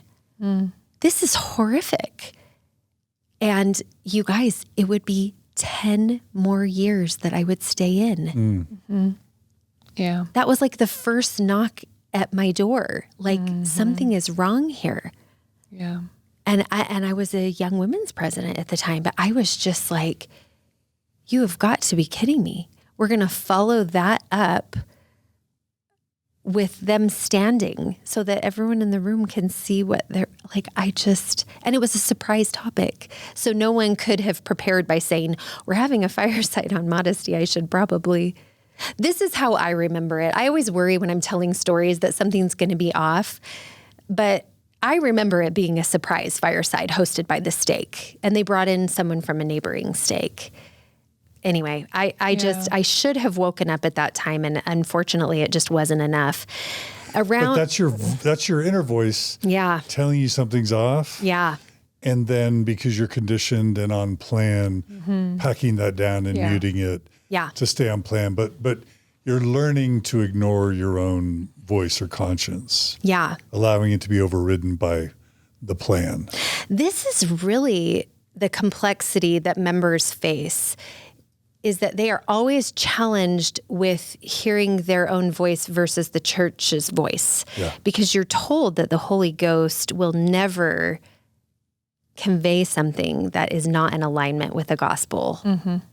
Mm-hmm. But what happens when your inner voice conveys to you something that is not congruent with the gospel teachings? Right. This is such a tricky dynamic, and you're constantly battling.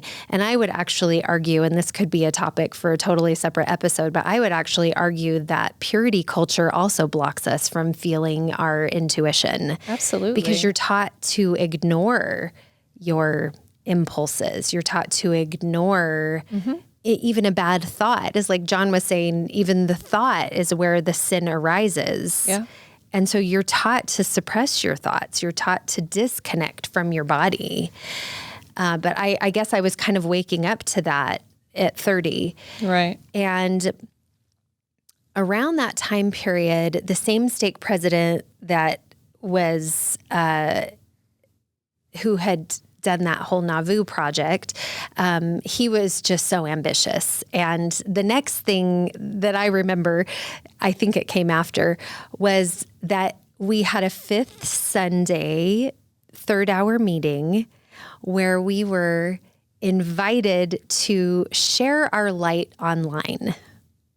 And I'm so curious if this was happening in other states. I know Jesse Stay has talked about this before because Jesse, who makes ex-Mormon content now, worked for the church in their social media department or their PR department, and he was in charge of a lot of the campaigns that they had online.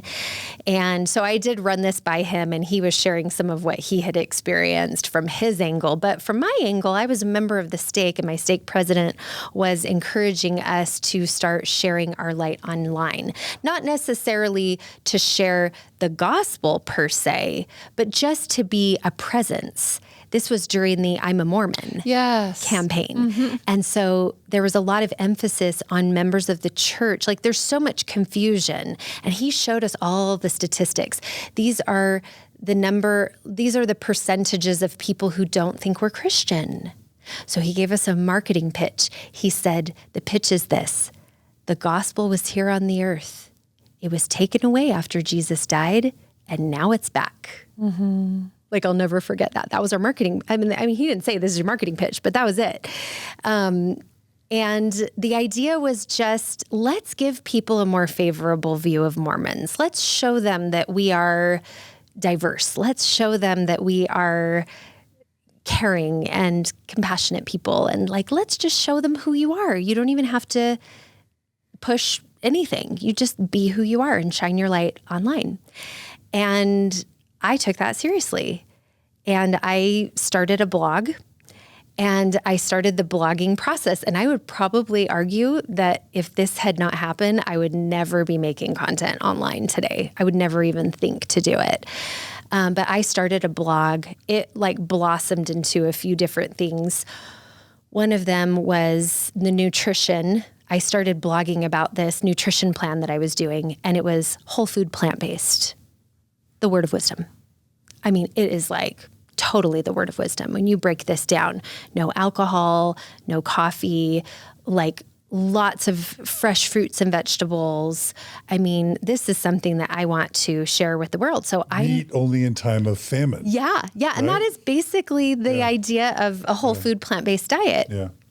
I went back to school because this community just exploded. I started a group on Facebook, and it ended up having like 60,000, in the group doing this whole food plant-based thing. I started getting into learning about how to do digital marketing and taking a lot of classes to help with, supporting the platform, built a membership website for it. I mean, I offered all kinds of free materials. And in my mind, this is this is what they were going for, right? Like I'm sharing my light online. I mean, I've actually made a career of it. And that started in 2011. And I mean, the group still exists today. The other thing that I did on my blog was standard works in a year. It was a scripture schedule that our amazing, sweet, loving Relief Society president had offered to the sisters of our ward. Like, let's read the scriptures together. We're going to read the whole standard works this year.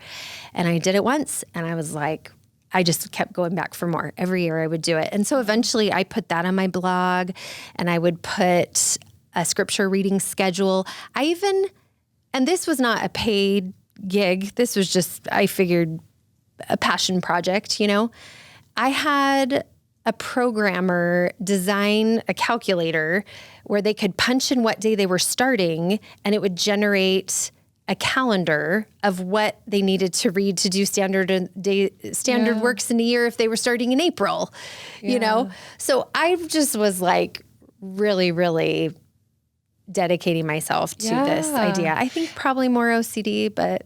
And also I'm seeing this play into one of your themes, right? Which is my identity was Mormon. Oh, yeah.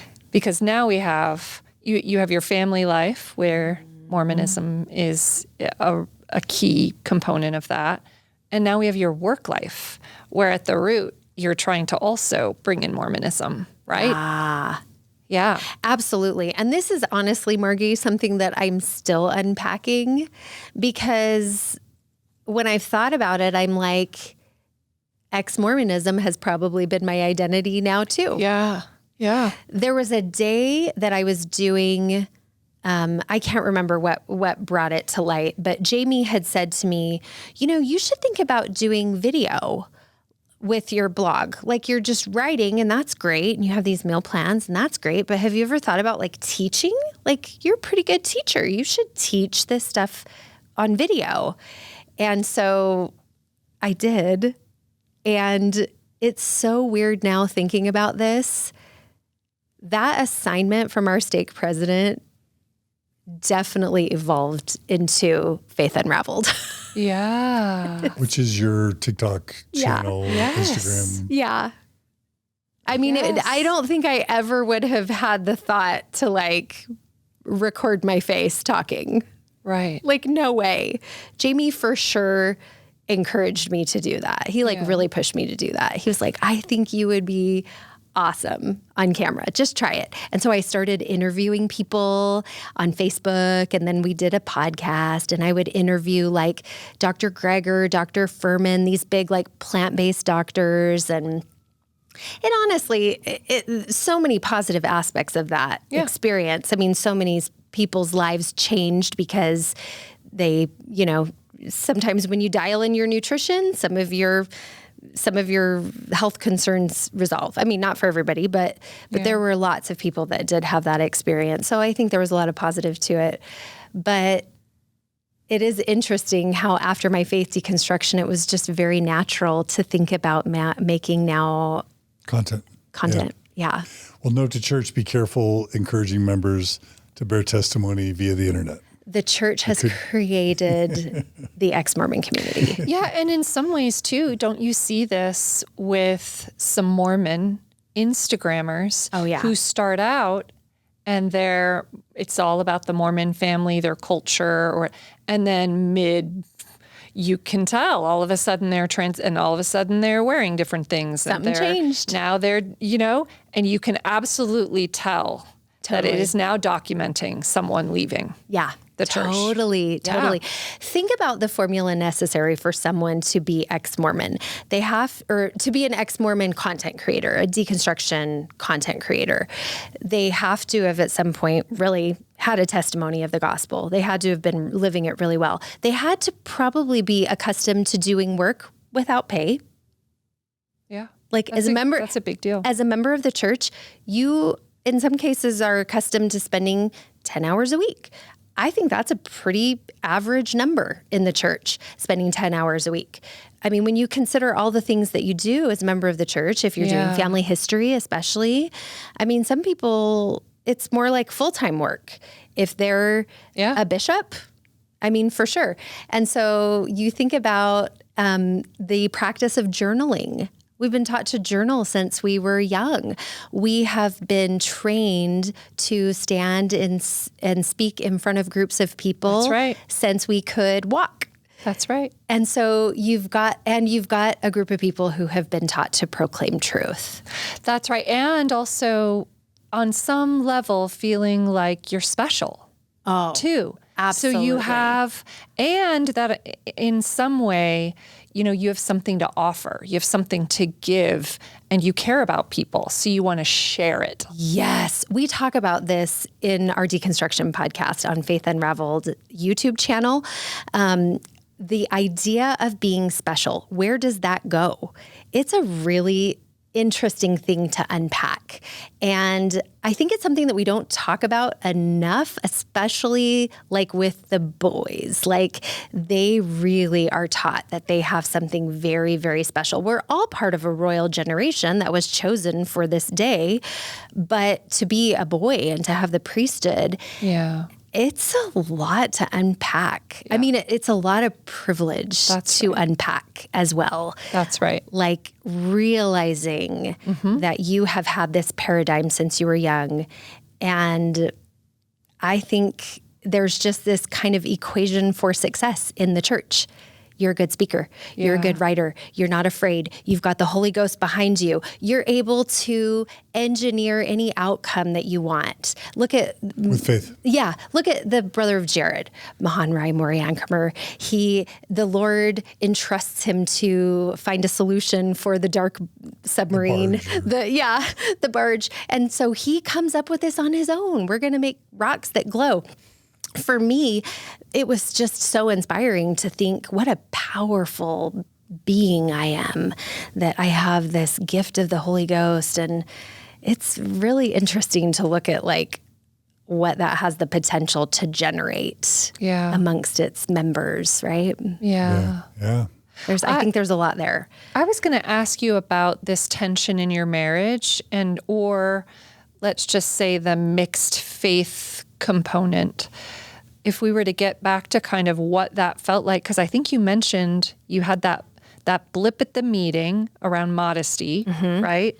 And what's modest and what's not. Right. And then you said 10 years until really you kind of unpacked. And if you were going to try to talk about what your marriage felt like and how you navigated some of those years, how would you talk about that? Okay, so just for clarity, the modesty fireside, the way that I made sense of that in my mind is that there are people in the church who are far too legalistic in their approach to the gospel, and that's actually not what Jesus intended. I had kind of a progressive idea of Jesus. I saw him as kind of radical for his time, and to me, the very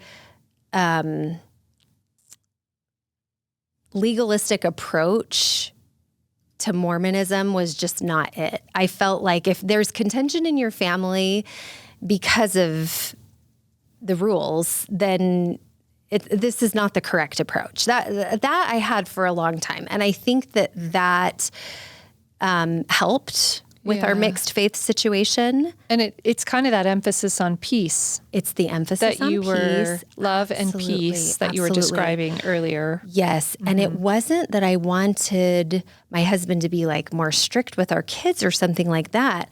I just wanted him to have more interest in having like spiritual conversations and more interest in like exploring like gospel ideas with me at bedtime and things like that. That was what I had imagined.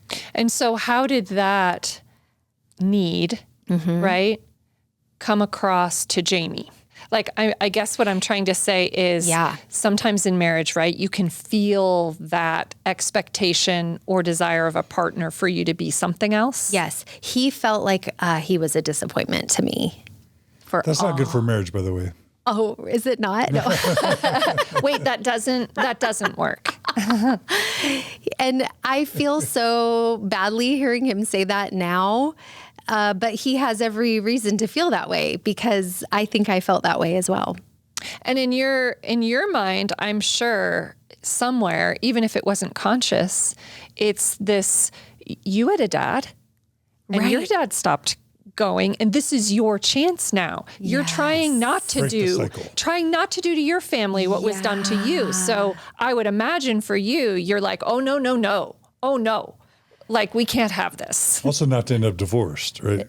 Absolutely. Some of the most painful conversations that we had were like in the spirit of, I married you because I thought you would be a faithful priesthood holder. And that to Jamie was like the worst thing you could hear as a husband. Because he's like, I married you because of this and that. And all you saw in me was that I was a potentially good priesthood holder father. And I'd like to argue back on that and say, well, no. But the reality is a lot of the great qualities that Jamie has, I didn't see until after deconstruction. Yeah. How sad. Yeah. And absolutely understandable when we look at the Young Women's Program. Yeah. Oh, yeah. Righteous priesthood holder is the goal. Absolutely. Oh, yeah. there was always an assignment. There was when I was a kid, and then I had it in my manual where we have the girls make a list of the qualities that they want in their future husband. And this is arguably the pressure that the boys have on them to serve a mission, is that you feel pretty unmarriable if you don't. And that, I know that was part of Jamie's big push to get on a mission, knowing that I'm not going to be marriable if I don't do this. And it's actually true. There are a lot of girls that would not marry someone that wasn't a reacher missionary. So, and when I said this is bad for the marriage, part of where it sometimes goes bad is if Jamie especially is no longer believing as he did, if he's losing or lost his faith, and yet you've let him know that he feels like a disappointment to you, then he feels like he has to hide a lot of what he's thinking and experiencing from you, and won't want to be vulnerable or candid with you. And that's when a marriage can start to really, two people can really grow apart, because one feels they're in the doghouse all the time, they're a disappointment, and now they don't believe anymore traditionally, so they have to hide and keep secrets. And it's just, and then you're having kids and it's building your career and all the kids. It's a recipe for some sort of the exact outcome you didn't want. Yeah. A breaking point. And that is so true. And I also don't want to take the emphasis off the dynamic with my mom as well, which was similar. And here she had found things and she would try to mention them. And my feeling was she's just not obedient enough. Like, I know this polygamy stuff is hard to swallow. I get it. Joseph Smith wasn't perfect. But like, if you just, back to that EFY experience, like that was the feeling that fire, my testimony. It's like, if you felt that, you can't ever deny it. So all these other things that don't make sense, you just have to somehow reconcile them, because we know the gospel is true. We're starting from a place that the gospel is true. Everything else has to conform. And so if a puzzle piece doesn't fit, you got to bend that thing. You've got to do whatever you have to do. And so like there were times that my mom would she wanted to order a decaf at breakfast one time. Yeah, coffee. And she said to me, "Would you mind if I ordered a coffee? I'll get a decaf." And it was in front of the kids. And I was like, "I'd rather you not." Because I was worried. Appearance of evil. Because of the appearance of evil. Yeah. She's like, it might help with my digestion. Right. Right. But for you, and this is Mormonism, it's like in something that is as simple and everyday as like, can I get this decaf coffee? You're like, my family's at stake. Eternal That's a no. stakes. Yeah. Right? That is it. Yeah. That is so true. Yeah. It almost brings up this like primal fear. Yeah. Oh my gosh, that is so true, because the church, again, the church has attached itself to your greatest fears, not just your greatest inadequacies, but your greatest fears. Yeah, to your brain, I want to order a decaf coffee is like a threat to your survival. There's a lion in the bush that's about to eat me and my family. Thank you. Like your amygdala. Thank you. Your amygdala registers it in the same way, I think, or similarly. Yes. Thank you for validating my irrational behavior as a Mormon. It's so disappointing, but I'm just here to speak the truth. So it's really embarrassing. Embarrassing isn't the right word. I feel so badly that I couldn't see things clearly. And I have to say, I have some members of my family that are still very active and they behave much better. I'm not trying to say that every member is this way.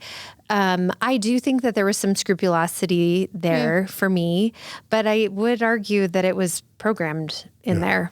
I think. Of course. Part of conditioning. Yeah, absolutely.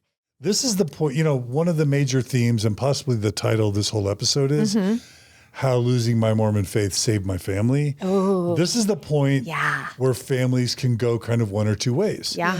Where either the non-believing spouse becomes the pariah, starts to hide things, and trust gets breached and the marriage blows up. Or another option is the faithful spouse can start to open their mind to develop empathy or understanding for what the non-believing spouse is going through. We're right at the point of the story where like it can go one of two ways. How did it start? So I'm doing my blog. I've got my scripture reading schedule. It's around 2011? No, this is all the way in 2019. 19. So we're talking 10 years. So 5 years ago. So yeah, almost 5 years ago. Yeah. It was. Here's a funny note. 11 years from the time we were married, Jamie had his faith crisis. Didn't tell anyone about it. 11 years after that, I had mine. Okay. It's just so interesting. That number 11, it just pops up everywhere, I'll tell you. But for me, at least. Jamie, so we're floating along, doing our thing. We've definitely got some issues that we haven't really talked about. There's that kind of intensity, that pressure, that feeling of disappointment on his part, my feeling of, gosh, I wish even our intimacy would be better if we were just all on the same page. That's kind of how I viewed things. Like, let's just get enthusiastic about the gospel. That's where we were at the time. You mean sex would be better if he was more faithful? Totally. We had a whole weekend getaway where this is all we talked about. I mean, it was affecting our sex life. Yeah. Like our sex life has been better than ever since we left the church. Because you're on the same page. We're just more connected. Yeah. It's the emotional connection component, right? Yeah, absolutely. Exactly. Yeah. And feeling like a disappointment, like you said, it's not real good for marriage. Yeah. So a client had come to me. This is through my food community. And I looked at her Facebook page and I saw that she had this TED Talk that she had given, and I listened to it, and it was about shadow work. It was the first exposure that I had to shadow. And it was, so I messaged her and I was like, I'm really interested in this. And she's like, okay, well, she explained that she's the president of the Ford Institute, which was established by the late and great Debbie Ford, who taught about shadow work, Carl Jung's work with just a very spiritual undertone. And she used a lot of words like your divinity, your kind of like talking about your divine nature, but she talked about it in terms of all these different parts of you are important, and your culture and your family and the experiences that you've had in your life have compelled you to bury aspects of yourself that are actually quite necessary to who you are as a whole human. And man, did that resonate with me. Yeah. I started making all these connections with scripture. I even gave my last sacrament meeting talk, which must have been like that summer of 2019. I talked about, the bishop let me pick my topic, and I gave this talk on the scripture, be therefore perfect, that we were made in God's image, and anything about us was given to us by God. And we were taught shame by the adversary. Like we were born perfect. And even in the temple ceremony, it's Satan introduces shame. And what was it tells for? Adam and Eve, you are naked, right? It was for your body. He says, run and hide. Exactly. Yeah. And so I'm giving this whole talk about the nature of shame. I never thought about that before. The nature of shame. And I tied it in with shadow work and accepting all the divine parts of us. And it was my argument that when things became convoluted, when someone had really bad behavior, like that was harmful to others, it was a result of burying a sacred part of yourself. And then it becomes convoluted. The shadow parts can kind of destroy us when they fester there. And Debbie Ford explains it like if you were sitting on beach balls in the water and your intention for your life was to keep that beach ball under the surface so that nobody saw it. And if you had been jostled, it might come flying out of the water. And that's where we see people get triggered, like when they are disproportionately upset over someone cutting them off in traffic. Like it's her argument that these are like life is really difficult when you're trying so hard to hide aspects of who you are. And I'm just thinking about I don't know. To me, it just fit really well with my spiritual beliefs. And I felt like there was enough scripture to back it up. So I gave this talk, and I continued to really research and study. And what I didn't mention is that this sweet friend that started as a client and became a really close friend sent me a box of books from Debbie. And I read through all of them. There were so many like just cool concepts. And I just felt it really resonated with me because it had so much of that divine nature. And it just made sense to me. And one day, I think as a result of this, I kind of a question popped up in my mind, which was like, there's a conflict between the teaching of sin and like this stuff.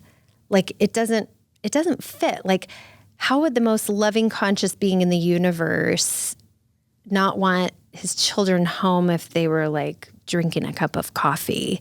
Like, didn't you make us? Like, there's all these requirements that don't match my description of a conscious, loving father.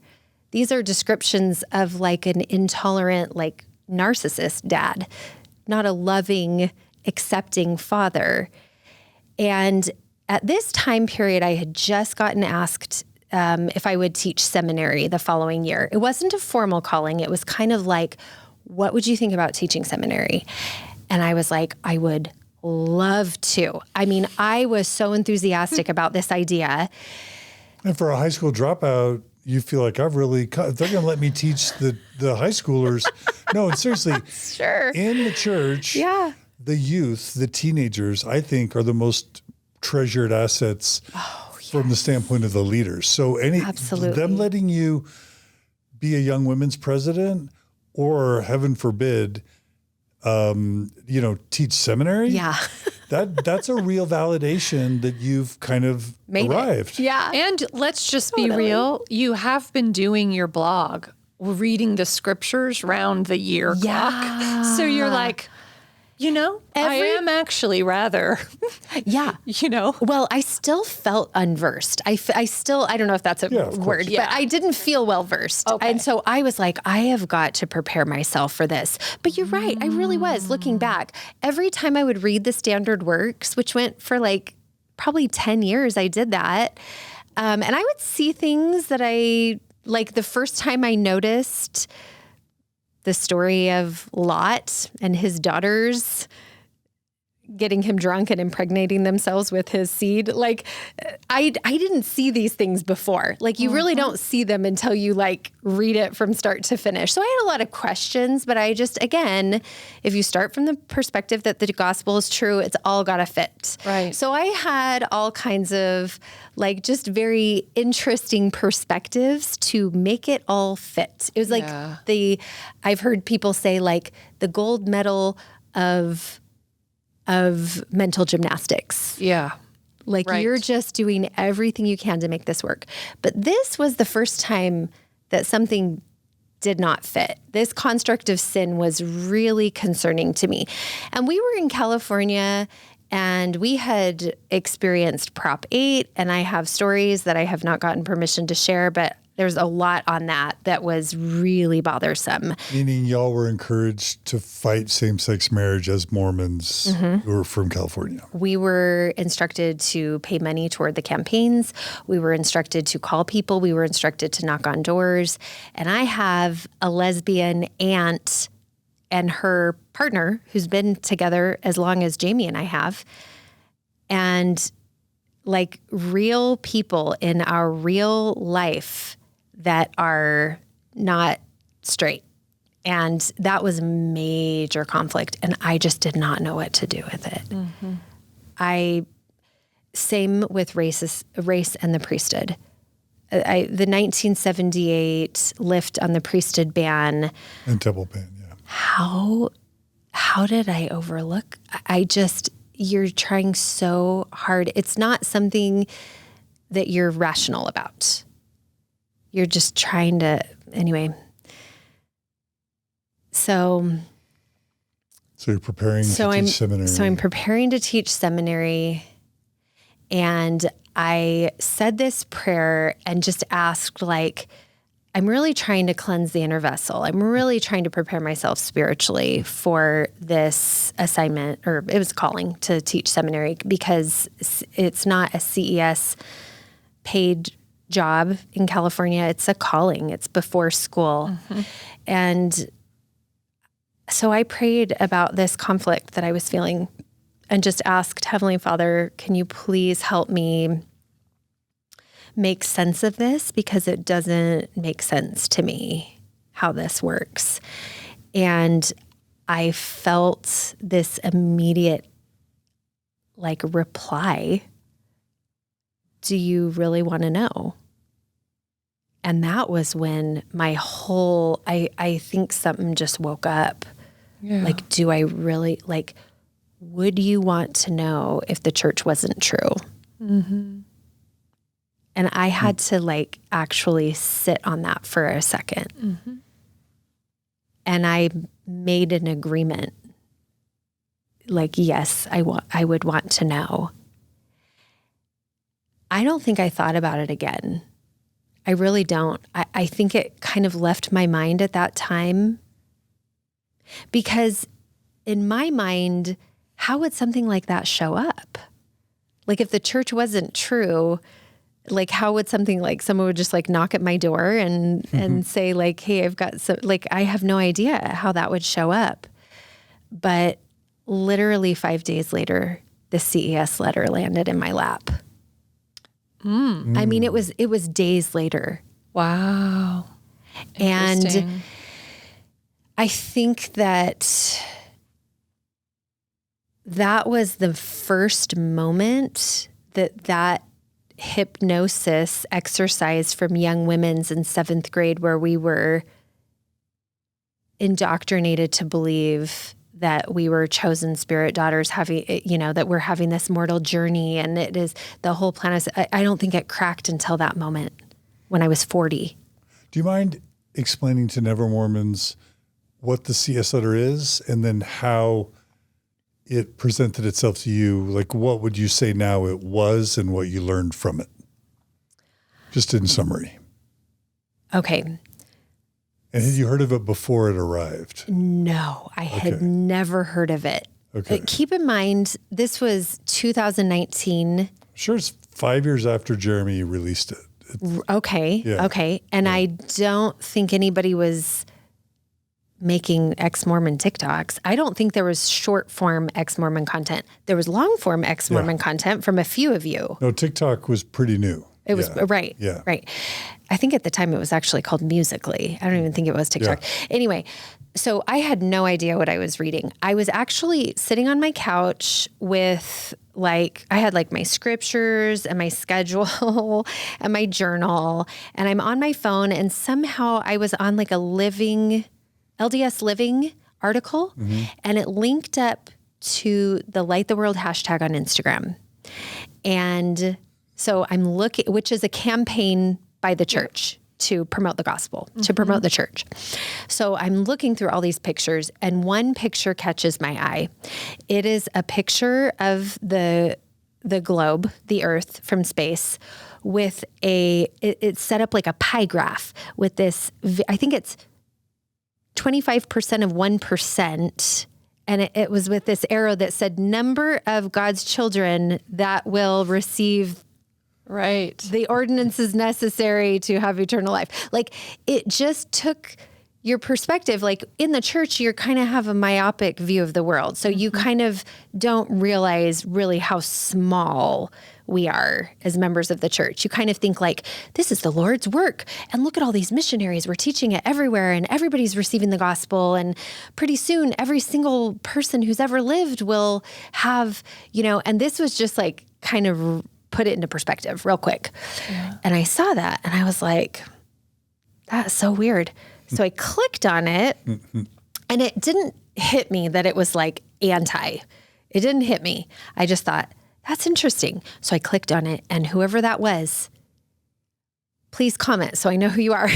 Whoever you are, please make a comment. So I would love to know who that was that posted that picture of the globe with the pie graph. And she had a link and it basically said like, read what changed my life forever or something like that. And so I clicked on the link and it took me to the CES letter. And I had no idea what I was reading, but I knew what CES was. And I started reading and it did not take long. I think it was in the very first section. I didn't even read the whole thing. I just, I read the first section. And when I saw that the thing that really got me, no artifacts from the Battle of the Hill Cumorah. Like there's older civilizations and there are artifacts. Like something would have been found, something. And just for our Never Mormons, just because there's going to be new audience members all the time, this guy named Jeremy Runnels back in 2013, 2014, went through the same rabbit hole, doubting and questioning Mormonism that Elisha's about to tell us. But he didn't have a CES letter at the time. He had Mormon Stories that he was listening to.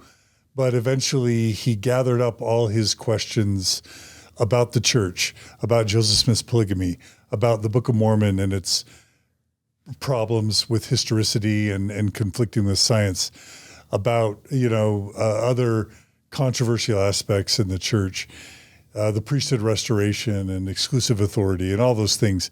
And he sent it off to a church educator, so CES, Church Education System. He sent a letter to a CES director and said, hey, I've got a bunch of questions. I need the answers. Can you help me? So cesletter.org is where you get both the letter he wrote, the CES church employee, and he never got an answer back because the questions were so significant and unanswerable and problematic that the church employee just said, I better not answer them at all. So eventually Jeremy Runnels lost his faith. There's a whole Mormon Stories episode where he tells this whole story. I highly recommend it. But then he put it all into a PDF, 80-ish pages, published it at cesletter.org. And now you can read 80% of the biggest problems with Mormon church history, its truth claims, in like a matter of a few hours. And there are literally people who have lost their faith in like 5 to 6 hours just by clicking on that link, starting to read, and donezo. That was a perfect summary. Yeah, I would have just said like, it's just a laundry list of issues. And what the church has done in response to that was actually what confirmed it for me. So now there are links to what are called gospel topics essays, which are the official statement on the subject. So Mountain Meadows Massacre, Joseph Smith's polygamy, Book of Abraham, problems in the Book of Abraham. Exaltation. Yeah, women, mother in heaven. And what really... race in the priesthood. Yes. Yeah. And what really got to me was learning that some of the historians that originally brought this information to light were excommunicated, right? Yeah. And now the church is admitting to it. Yeah. And so it just felt so, there were so many layers of problems, and it was all the pillars. Like, this is what Jamie always says. It wasn't until he really deep dived, and I'll talk about what happened when he came home that day, that he realized, like, it's all of the pillars of my belief. It's like all of them. So real quick, let's just do like a couple bullet points. So Book of Mormon, a couple things that stand out where you had been taught what, and then you found out what. So here, for me, what was the most compelling was to hear people who weren't members of the church and what they really thought about the Book of Mormon. I always thought that, like, I thought it was like, I thought there was something there to it, that everybody knew there was something to it. Everyone knew it was awesome. Everyone knew, yeah. They were just deceived or afraid to admit it. Yes. So it was Smithsonian. That was really big for me to hear, like, I don't remember exactly what it was. Archaeologists, like non-Mormon archaeologists, think of the Book of Mormon, its alleged geography and anthropological and archaeological are silly. Right. It's silly. Yeah. It's just made up. Yeah. It's very obvious how made up it is. It doesn't represent real history of Native Americans. Right. Yeah. The Deutero-Isaiah deep dive and like the degree of anachronism or like it's almost like if like President Lincoln had like a cell phone, right? In a photo. Yeah. Right. Yeah. Like if you saw a picture of Abraham Lincoln holding a cell phone, you would know for sure that that was doctored. And that's how scholars, like biblical scholars, Native Americans before Jesus is born, believing in Jesus, baptizing in the name of Jesus, scriptural passages from the New and Old Testament appearing in the New World before Jesus was even born, 19th century evangelical sermons somehow appearing in pre-Jesus being born, Central America. Right. How could that be? I didn't even get to the portion about there being multiple first vision accounts. Joseph Smith's first vision. And there was a prophet that I want to say it was Joseph Fielding Smith who vaulted some of the conflicting accounts of the first vision. Is that right? Yeah. And so anyway, this is all, I'm a little foggy on a lot of these details because frankly, I haven't, it's been a while since I've gone over it, but when I read these things, and then I saw that the church was actually admitting, pretty much all of it. Pretty much all of it. Yeah. What about polygamy? Well, that was the second thing that I dove into. So the first one, maybe I spent 20 to 30 minutes and I just kind of felt like my head exploded. And then I just thought to myself, I got to go right to D&C 132. I have read D&C 132, at least 10 times over the last 10 years because I've been reading it all the way through. I don't know how I missed that the word destroy is used 12 times in D&C 132 by Jesus. Referring to Joseph's wife, Emma, who didn't like his polygamy. Right. And it wasn't just plural wives. It was concubines. Yeah. Like he was inquiring of the Lord about Solomon and David's concubines and plural wives. And he is assigning this meaning to Old Testament polygamy as if it is something that God has instituted. I don't think that there are biblical scholars outside of Mormonism that believe that was the case. I think don't most just view it as like a foible of these Old Testament prophets. Yeah. Cultural, look how problematic it was. Yeah. This idea that it was going to be necessary for exaltation was Joseph Smith's idea. Yeah. And it's canonized. There's no getting around that. And Jesus is telling Emma, let Joseph have sex with whoever he wants or you will be destroyed. That is literally, that is what it says. Read D&C 132 if you don't believe me. It's in the canonized scripture. Yeah. There's no way around that. Yeah. And so I went from feeling like there were crazy you can read that 10 times in your life and never actually pay attention to what it's saying. It's unreal. Also, the plagiarism between the Book of Mormon and the Bible. Yeah. There's so much there. And I think I just thought, wow, look how inspired that is. Like, it's exact same thing. It was just like, it should have been like, hello. That's, the likelihood. Anyway, so that's when it all fell apart for me. And I went from not just a fabrication, not just that these things were fabricated, but actually that Joseph Smith was like a pretty bad guy. It was just like, I couldn't believe it. So I called my mom. That was the first thing that I did was I called my mom and she just listened and was like, okay. I'm like, come on, what? I don't think the church is true. And she just very compassionately explained that, she had found a lot of these things a long time ago and she's here for me when I want to talk about it. And I was probably calling her every day for months and months just to hash it all out. And what's really fun about this, I'll share this before I share Jamie coming home from work. I did a search for CES Letter, and your Mormon Stories podcast with Jeremy was one of the first things that came up on my Google search.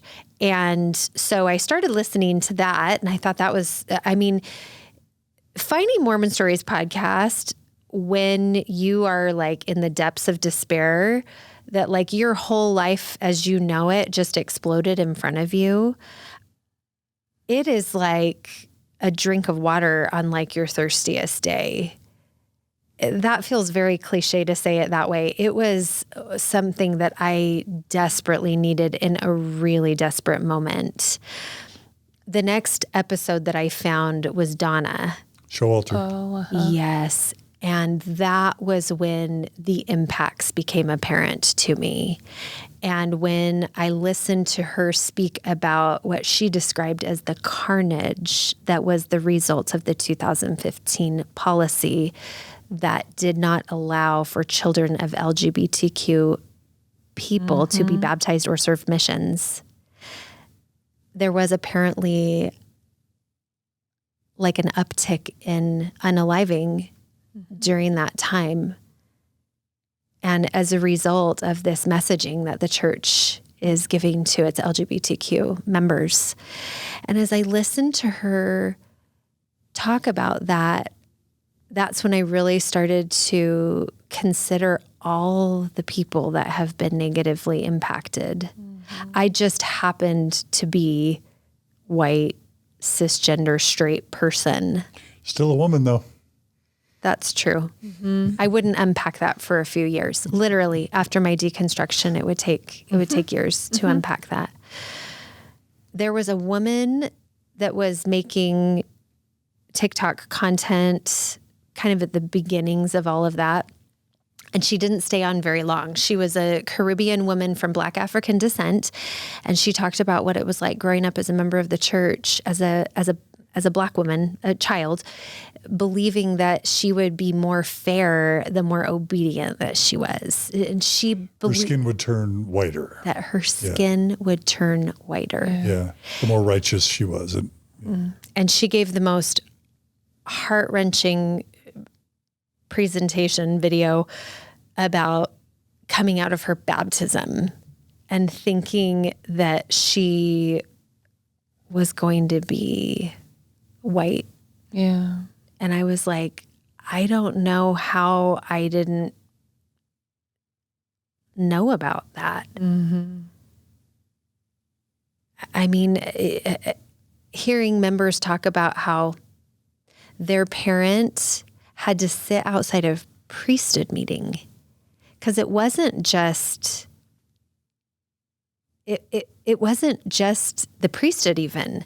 It was that they couldn't be sealed. They couldn't go through the temple. Like, this is horrific. Yeah. And I've never stopped to consider that. For me, it was just like, not only are these fabrications, not only were some of these early founding prophets with an S, not just Joseph Smith, because I feel like it even arguably gets worse after Joseph Smith. But it's harming people, like actively harming people by these teachings. And the church is doing everything it can to rewrite these narratives, but it's in the Book of Mormon. Oh, to find that the first edition Book of Mormon had been changed. How about that? How about the fact that there was a Trinitarian presentation of the Godhead? Like, they didn't really, I mean, they kind of curated the belief system over time. And also, so things that we believe now that are considered just like mainstream Mormon beliefs were curated over time, and they changed over time. As Joseph's beliefs changed. Yes. And that's why you mentioned the LDS discussion series on Mormon Stories. It goes into all this. But the Doctrine and Covenants we have now, they took out a bunch of revelations and they added a bunch and they changed a bunch. Doctrine and Covenants has changed significantly as well.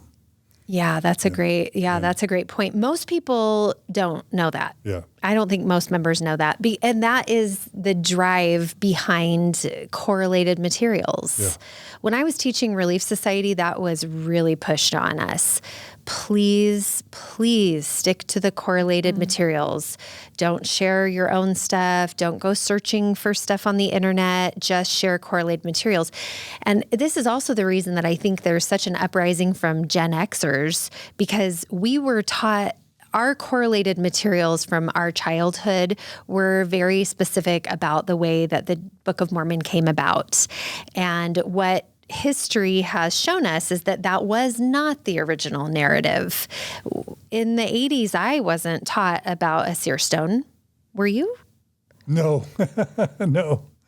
No. Yeah. And I know there were people at that time that knew about it. I mean, if they were really scholars of the gospel and they really knew church history, maybe, but it wasn't correlated. No. It wasn't what they were spoon feeding us. Yeah. And as a member of the church, you take what they give you. That's right. Because it's God running the show. Yeah. So he knows best. Yeah. And so anyway, Jamie came home from work. So back to the day I deconstructed, Jamie comes home from work and I just was like, you are not going to believe what I'm about to tell you. And I just said, I've found all this stuff. I've just done this deep dive today. I don't think the church is true. And I started crying and he just held me and he chuckled. And I was like, what is that? And he's like, I think I know what you're talking about. I think I know the stuff that you're talking about. No, he had not fully, he was only exposed to like Masons in the temple, polygamy, some of the young wives. Those were the things that really bothered him, that jaded him, that made him no longer really devout. But he didn't have all this information on the priesthood restoration and the narrative that was sort of retroactively applied, and Book of Abraham, Book of Mormon history. It just goes on and on and on. And so initially he thought that we would continue to take the kids and just kind of be like, it would just be a component, like the salt on the meal instead of the meal itself, like you were saying. I think that's a great analogy. Like, it's just going to be a component. Look how awesome Mormonism is. Look at all the awesome members of our ward. Look at all of our awesome friends. See how successful they are? He's not saying this, but just really think about it. Like, come on, it generates all this, Good families. Good families. Look at all the practices that are attached to Mormonism. You know how much a youth camp is if you don't do it at BYU? It's like $3,500 to do a speech and debate camp at UCSD, I found out this year. I'm like, are you freaking kidding me? The church has all these perks for its members. You got an ancestry membership. You've got these inexpensive camps. Your kids from a very early age are taught to stand up in front of a group of people and give a talk. They're taught to not fear. You can take on the world. You're special. You're more It's like, it's a lot to walk away from until you really start to understand the harm. It's difficult to walk away from all of that. I feel bad mentioning all of that, but it is the reality from someone who is newly deconstructed. To look at everything that you're walking away from, it feels like a jump with no bottom in sight. It does. It feels really, really scary to walk away from that. Yeah. I also think, it takes time to develop that paradox, right? So I think, do you feel this way? That initially when you read through something like the CES letter, it punctures a hole. You definitely fill out your perspective, your reality in a way. But I think it takes a while to have that list of all the good things that the church offers. I'm not saying that they don't, but I'm saying the opposite of everything you just listed is also true. Absolutely. Right? And it just takes a minute. So it feels like you're walking away from all these good things, even if you're connecting with harm, right? And the harm is enough to be an engine, right? To have you leave. But do you find that it took more time to kind of fill out the fact of like, okay, the camps, that's a perk, but tithing also. So we likely paid for that and then some. Yes. Or like it just takes a minute for you to actually see all these good things. You're like, oh, and the opposite of that is also true. Yes. It's good, it's awful. We don't pay, but we actually do pay.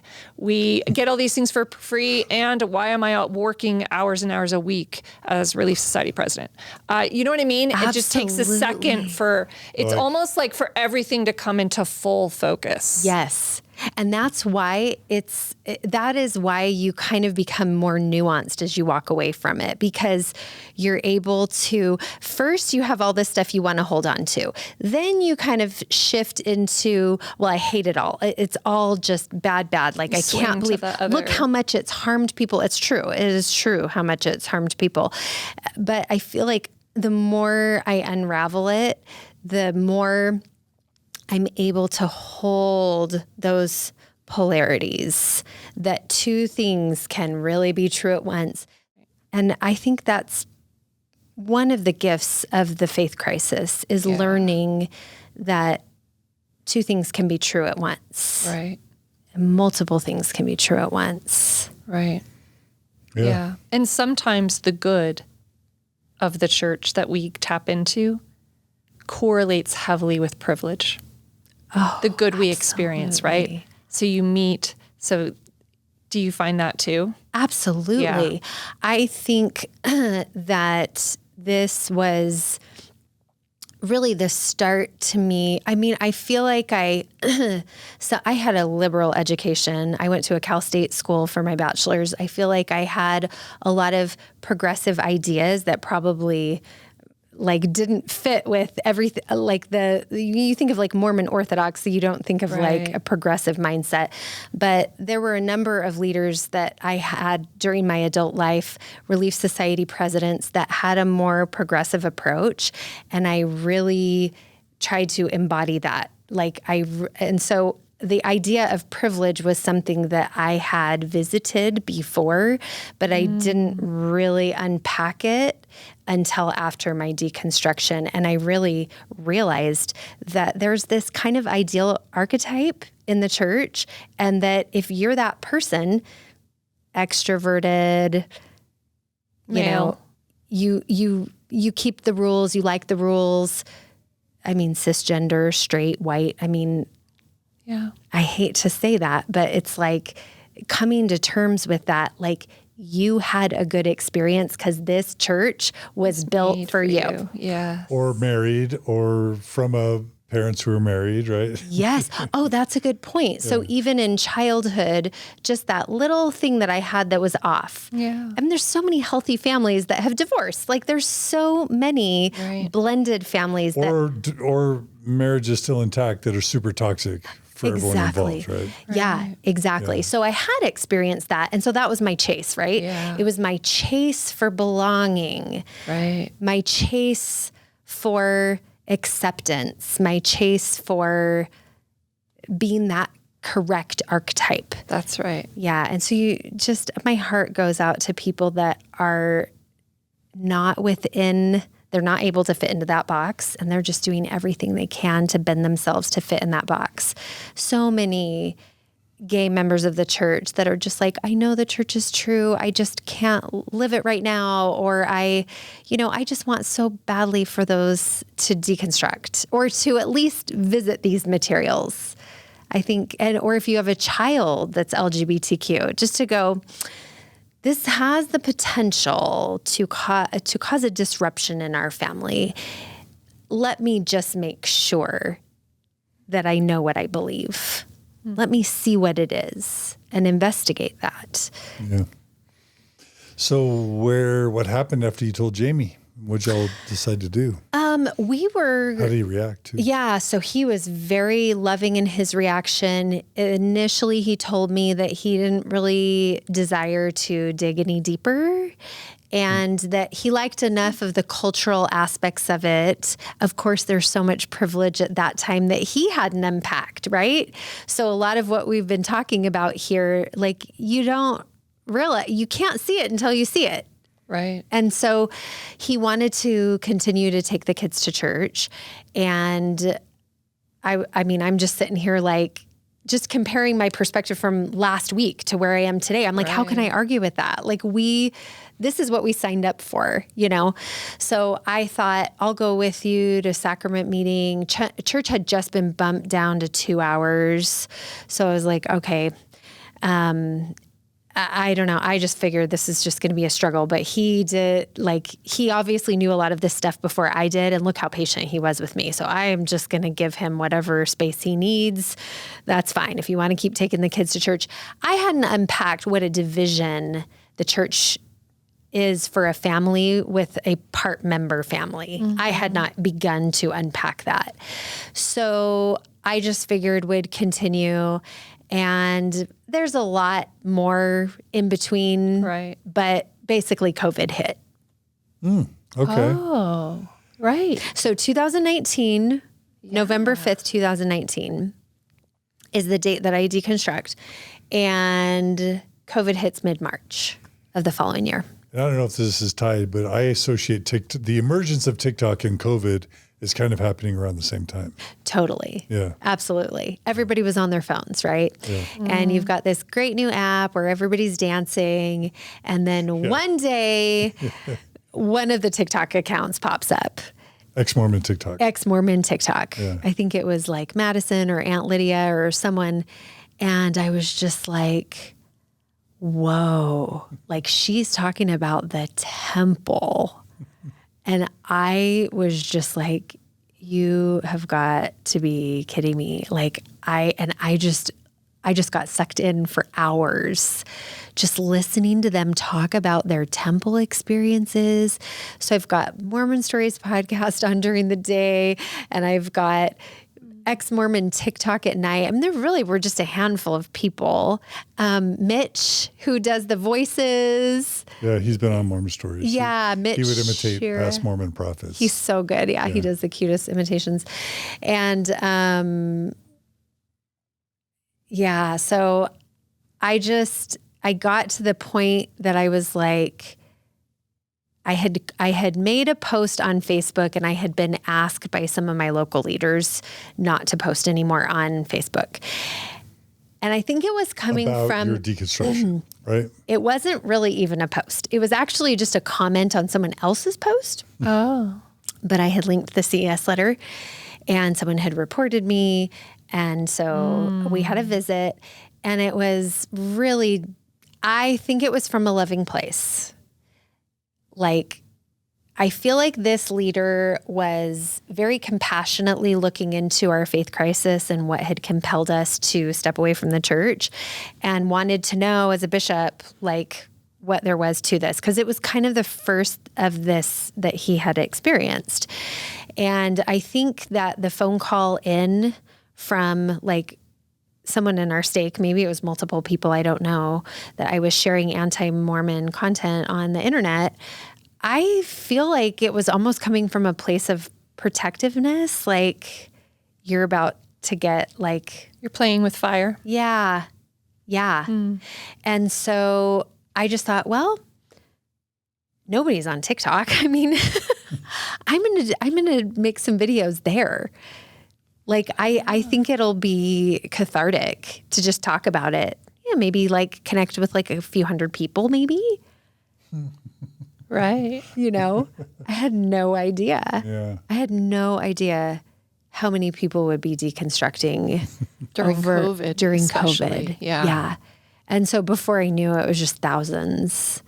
And then tens of thousands. And now I'm just like, I feel like I could almost like, I feel like my work there could be done. There's so many amazing creators now. Yeah. You've got the Girls Camp podcast and Alyssa. Great. And yes, I mean, so many just amazing creators, a lot from that Gen Z or like the younger millennials. Right. And it's just such a cool place.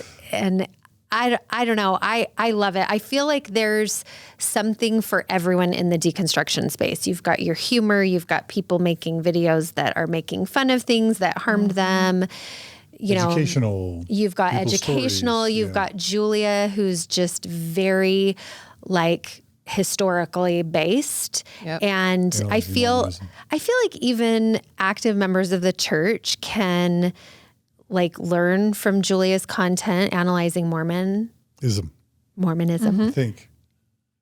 I think it is. Analyzing Mormonism. And by the way, before jumping over your work, you've posted hundreds, if not thousands, of videos around ex-Mormon themes or Mormon themes. And I don't want to jump over that because that is its own thing to make the decision to be an influencer or to raise your voice in a high demand religion, knowing that there might be consequences. So can you just talk a little bit about that decision, the types of content you've tried to cover on your channel and what that has been like to both raise your voice and to receive responses from the community?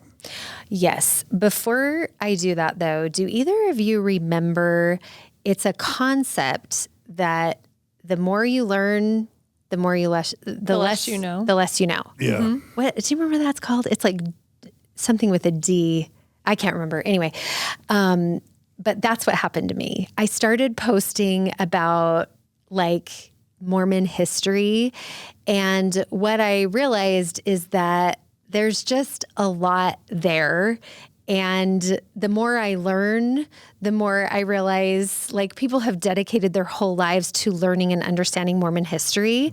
And so at some point I decided that I was probably not the best authority on that. And I really started to shift into talking more about just the deconstruction experience and what it's like to unravel your identity when your entire identity has been Mormonism, what it's like to get back in touch with your inner voice, what it's like to kind of watch the movie again. So doesn't waking up to a faith crisis feel a lot like the ending of Sixth Sense, where you're like, what? He was dead the whole time. Sorry, that was a spoiler. But you're just like, what?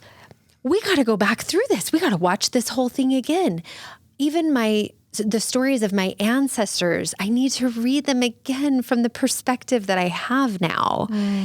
I mean, you know what I'm saying? Yeah. And so that's what I kind of started to lean into. I think a lot of the content that went very viral in the beginning was about some of my theories behind the new temple, the temples being built, and what I still theorize that it was for polygamy, and the concept of eternal families was kind of convenient. A lot of people were dying of malaria at that time, and it's like, well, here's a solution because so many people are dying and we've got all these. But as I was sharing those things, there was a lot of thoughtful consideration, even from like the ex-Mormon community, and kind of just enough where I'm just like, you know what? I think really where my wheelhouse is just connecting with people. I'm not a historian. And what I know is that it's really difficult waking up to a reality.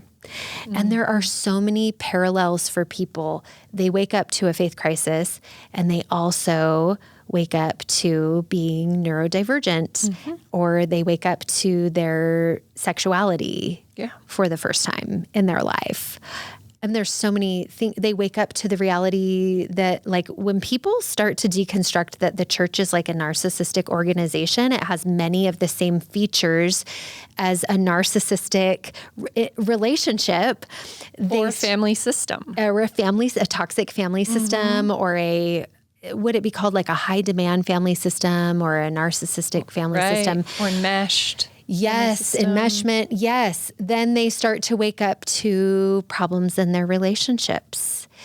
And so these are the kinds of things that I like to talk about now. These are the things that we've gotten into on our deconstruction series, talking about our relationship and talking about the red flags in our relationship. Like, we've all got red flags.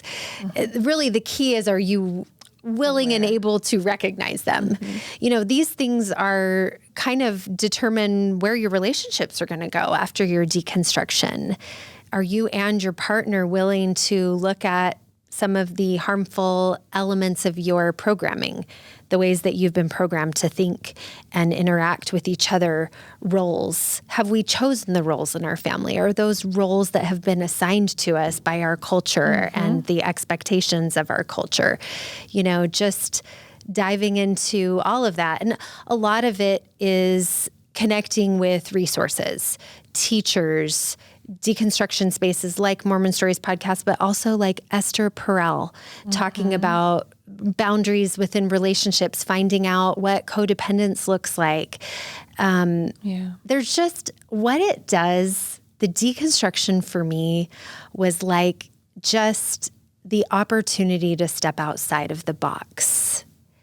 And there are a lot of people that I have found in the deconstruction space that have stepped outside the box, but they haven't gone anywhere because they're scared. And all this content online is an opportunity for people who maybe left the church 10 years ago to start looking at things and to start unpacking them and to start reevaluating the decisions that they've made in their lives. I think a lot of the decisions that we've made aren't that different from what we did in the church, but they're for entirely different reasons. A lot of people don't partake of substances, but it's not because of the word of wisdom, right? It's because you've chosen that, because it's a health parameter, or it's better for your mental health, or better for your relationship. So as we start to access resources and give ourselves exposure to new ideas, new thought leaders, and we kind of start applying some of those things in our lives, that can be really powerful. And that's where we start to discover the gift of the faith crisis. And we start to realize that it doesn't have to be the crisis point. It can actually be the resolution. Right. And really a gift. Yes. And what I hear also in like kind of behind what you're saying is, I think it would be easy to say kind of the opposite of being Mormon is just to do everything on the other side that Mormonism kind of said not to do, right? And that would be like the healing path. And for some, I think when control is a key component, you may have to do that for a minute. But what I'm hearing from you is actually because we've lived in this conditioned personality, like we've literally been formed, our personalities, our identities, unconsciously, that like healing for you has involved choice, actually conscious choice. Yes, exactly right. Because the decisions before were already made. Yeah. Like if you're locked in, all the decisions are made.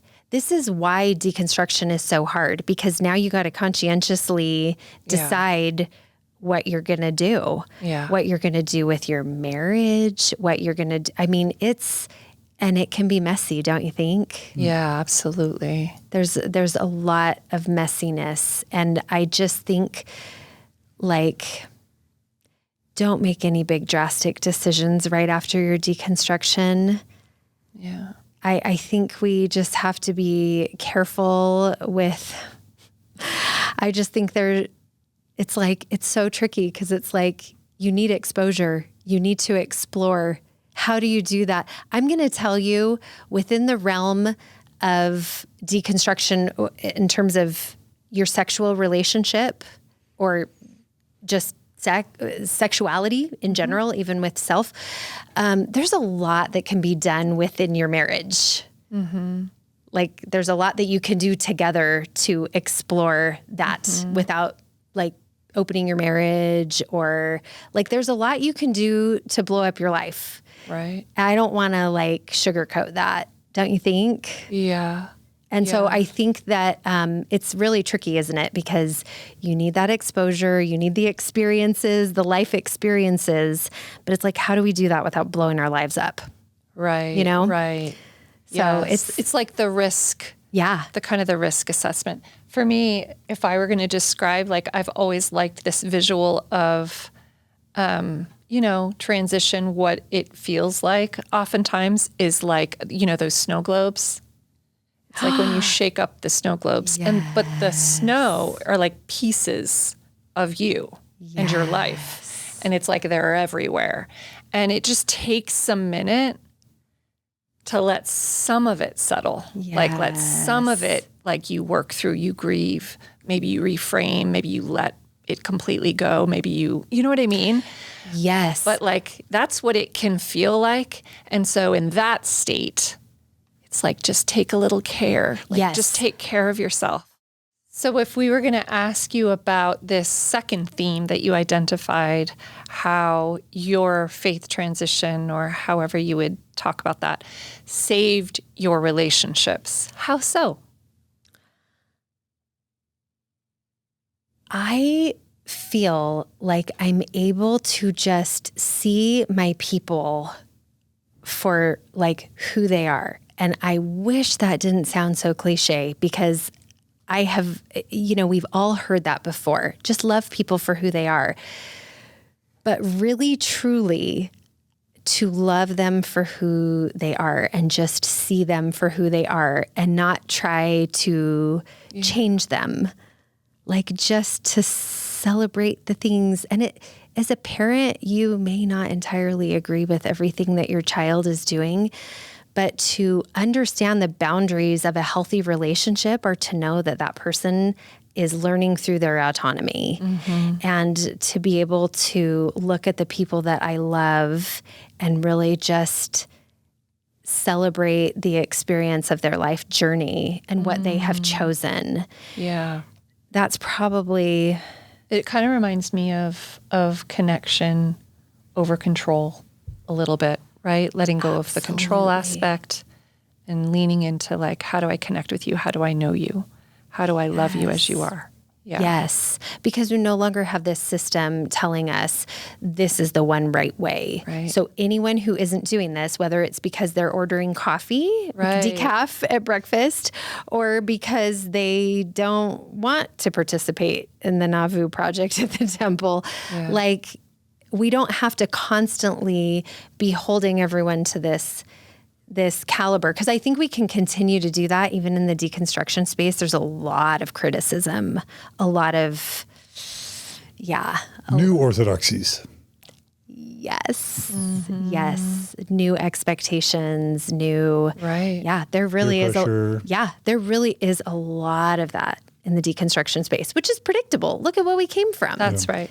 And do you think that the more binary we are before, like, you sometimes end up still binary afterwards, but you just have different positions, not a lot of room for diversity of thought. Right. And I think we have to get to the point that we can poke holes in anything, poke holes in our political system, poke holes in ourselves. What are my red flags? What are my toxic traits? To be able to see this, but this idea of virtue that is so instilled in us in Mormonism, I think there is still a desire for that after leaving the church, but it's different. Yeah. It's this idea of one right way, but on different terms. Yeah. Do you see that? Uh-huh.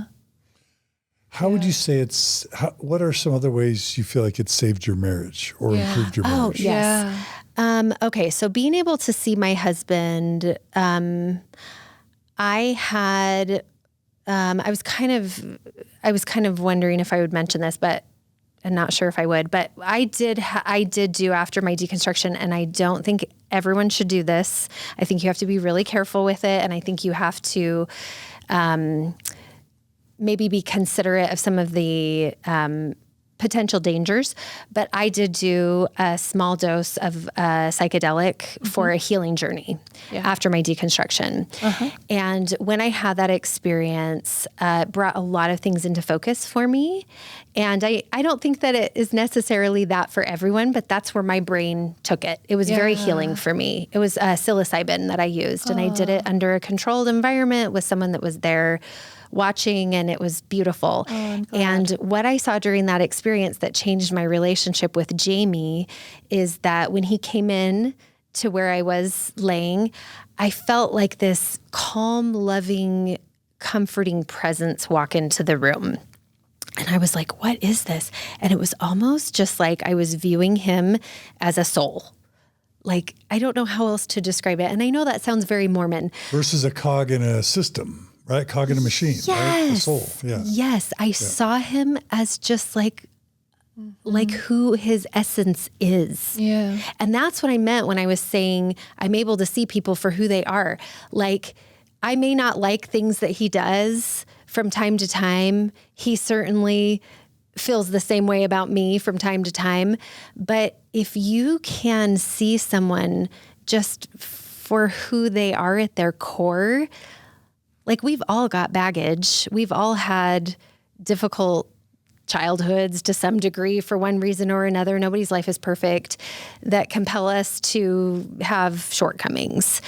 It was like I just, for the first time, just kind of like, just none of that existed. It was just seeing him as like this person that I just loved. Yeah. And probably the thing, if Jamie were here, he would probably say that he just didn't feel all the expectations. It was kind of like just a lot of expectations were dropped after I deconstructed. Yeah. There was so much that I was constantly like expecting, and I was trying to do it in the most non-confrontational way. Well, what does that do? It just makes you kind of passive aggressive. I mean, there's all kinds of problems with that. And after deconstruction, I think I just really, I feel like I was just able to kind of drop the expectations. Yeah. I never thought that the issues that we had in our marriage were like, I just never realized how much of it was like my gospel programming. I didn't see it. Yeah. And now it's just like this weight has just been lifted for both of us. Yeah. And the pressure on our family was for my emphasis, constant emphasis on the gospel, the gospel, the gospel. And like losing that, there's just so much beauty that has emerged that was just kind of suppressed by my intensity for the gospel. Yeah. Beautiful. Does that make sense? Yeah, sure does. How about shadow work? How has that played into your marriage? Well, we could say yourself, your relationship with yourself. Yeah. And also in particular in your marriage too, and how you view things that might be perceived as threats in your LDS kind of brain, in your Mormon brain. Do you want to talk about that, if you noticed a ripple effect? Yes. So shadow work, I feel like so much of this is realizing that the expectations that we have for ourselves and for the people that we love were programmed into us from this very precise playbook of what you could be and what you should not be. Mm-hmm. And there was a night that we went to this, like, believe me, I have a lot of criticisms over the spiritual kind of practices. I view it in a very nuanced way, but I have played around with things like, well, the psychedelic journey was one of them. But another was a sound bowl practice that we did. And one of the things that the woman, the sound bowl healer, is that what they're called, asked us to do was to write something down that we wanted to release. And so we just wrote it down on a piece of paper, and I felt compelled to write down purity culture and and she burned it. And then we did this whole sound bowl. What is it called? A sound bath. We did a sound bath. There was like 5 of us there. And we did the little burning, and then we did the sound bath. And I felt something new emerge in me after that. It was just a new way that I viewed my body. It was just, I felt different in my skin. Mm-hmm. And I really think that it was sort of touching on that shadow work of taking this aspect of me, my sexuality. Right. And the shadow of that is the purity culture. I mean, that's the part that is demonized, or the sexuality is the part that's in the shadow. And to burn that, I felt a new connection to myself. Yeah. I felt like, I don't know, I just felt different that day. It's just weird. And I don't know, like, it's got to be totally placebo, right? Like you're taking this concept, writing on it on a piece of paper and then releasing it. So there's something in your brain that's working through this. Like we are willingly releasing this. Like you don't have to hold this in the shadow anymore. You can release it. Mm-hmm. And so that was big for me. And also just kind of like the shadow parts that were like my exuberant, opinionated, like bitch self. Like that's in there. Like we all have having that. Passion or having, right. Or like the features that we would associate with someone being a bitch. Right. Like I would have some this anger or feeling really strongly. Yeah. And I feel like I worked with that as well. I think that these are all things that have definitely, I mean, this is a work in progress. I am far from like arrived, but I'm working to a healthier place. And I just think that these are like fun modalities to visit. Yeah. And they help, what I'm hearing too, is that there are different ways for you to process. Right? Absolutely. This idea of releasing. And I do think it's one thing to, a cognitive therapy, right? Doing it more through whatever, journaling, thoughts, emotions, but also body. There is an aspect of body processing too. Right? Where we've stored shame. Oh my gosh. Where we've stored.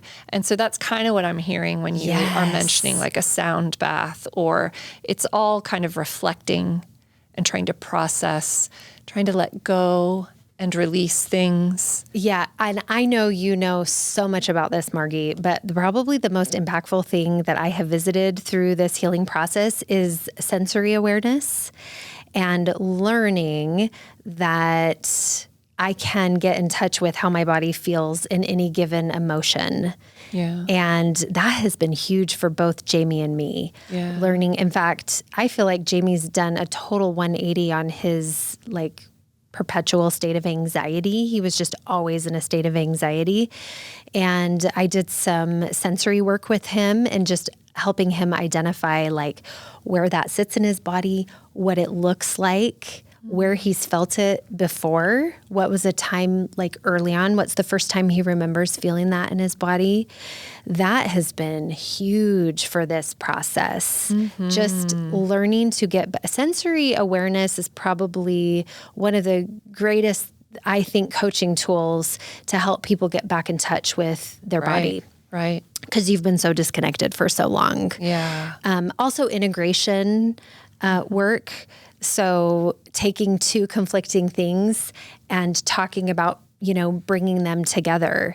And we see it a lot. I see it a lot in the coaching space for people who have certain health goals, but they suddenly envision themselves as their body is changing and they get scared because they have a narrative about being bad if they're too hot or something like that.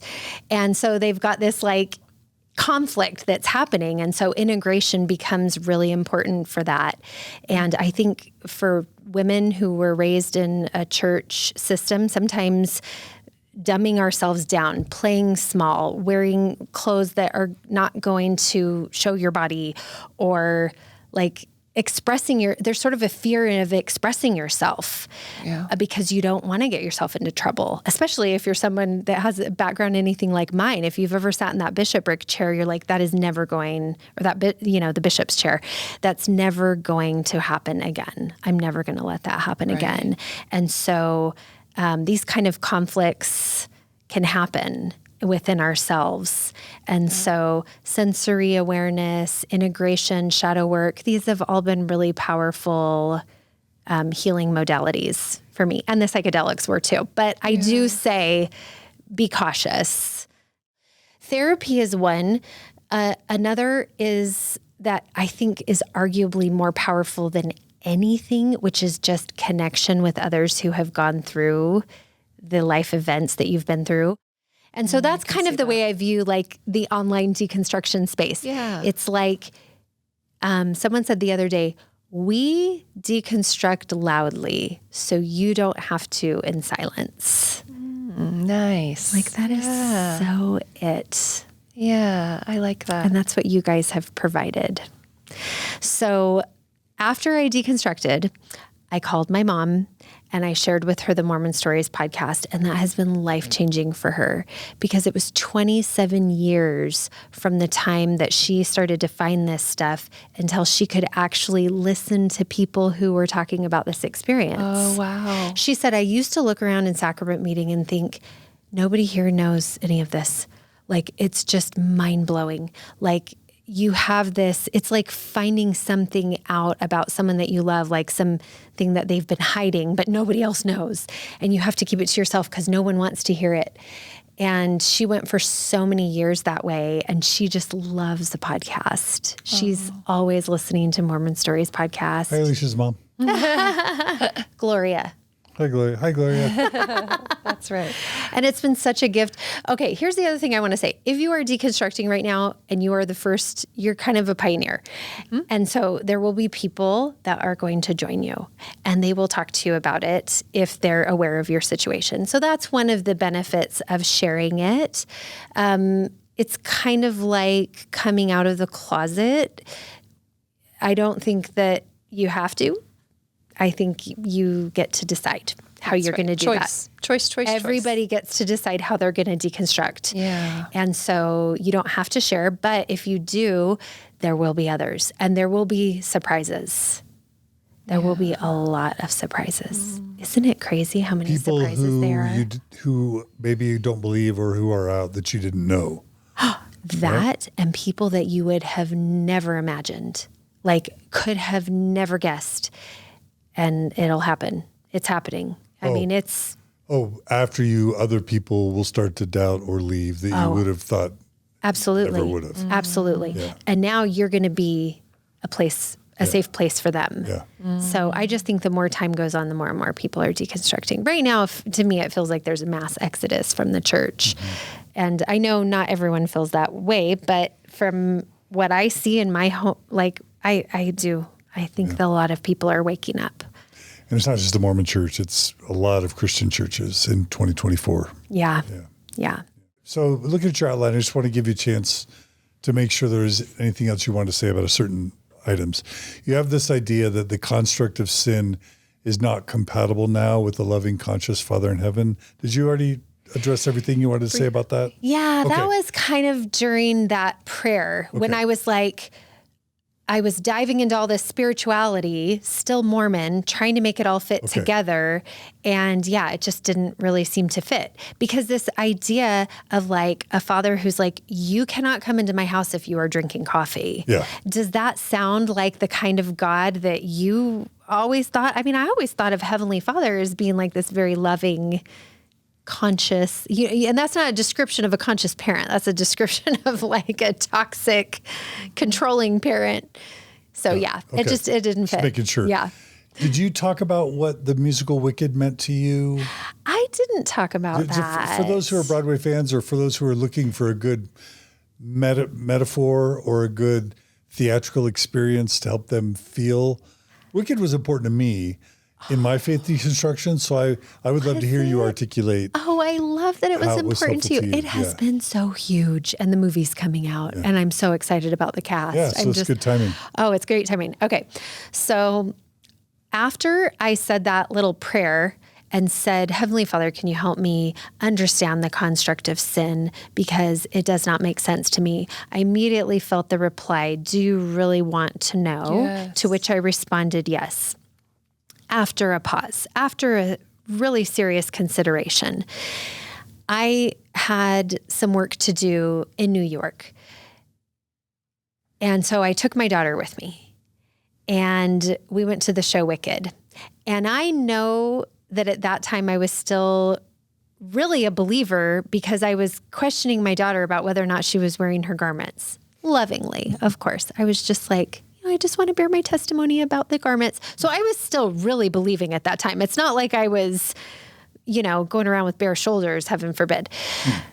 Like Margie. Yeah. Look at both of us, Margie.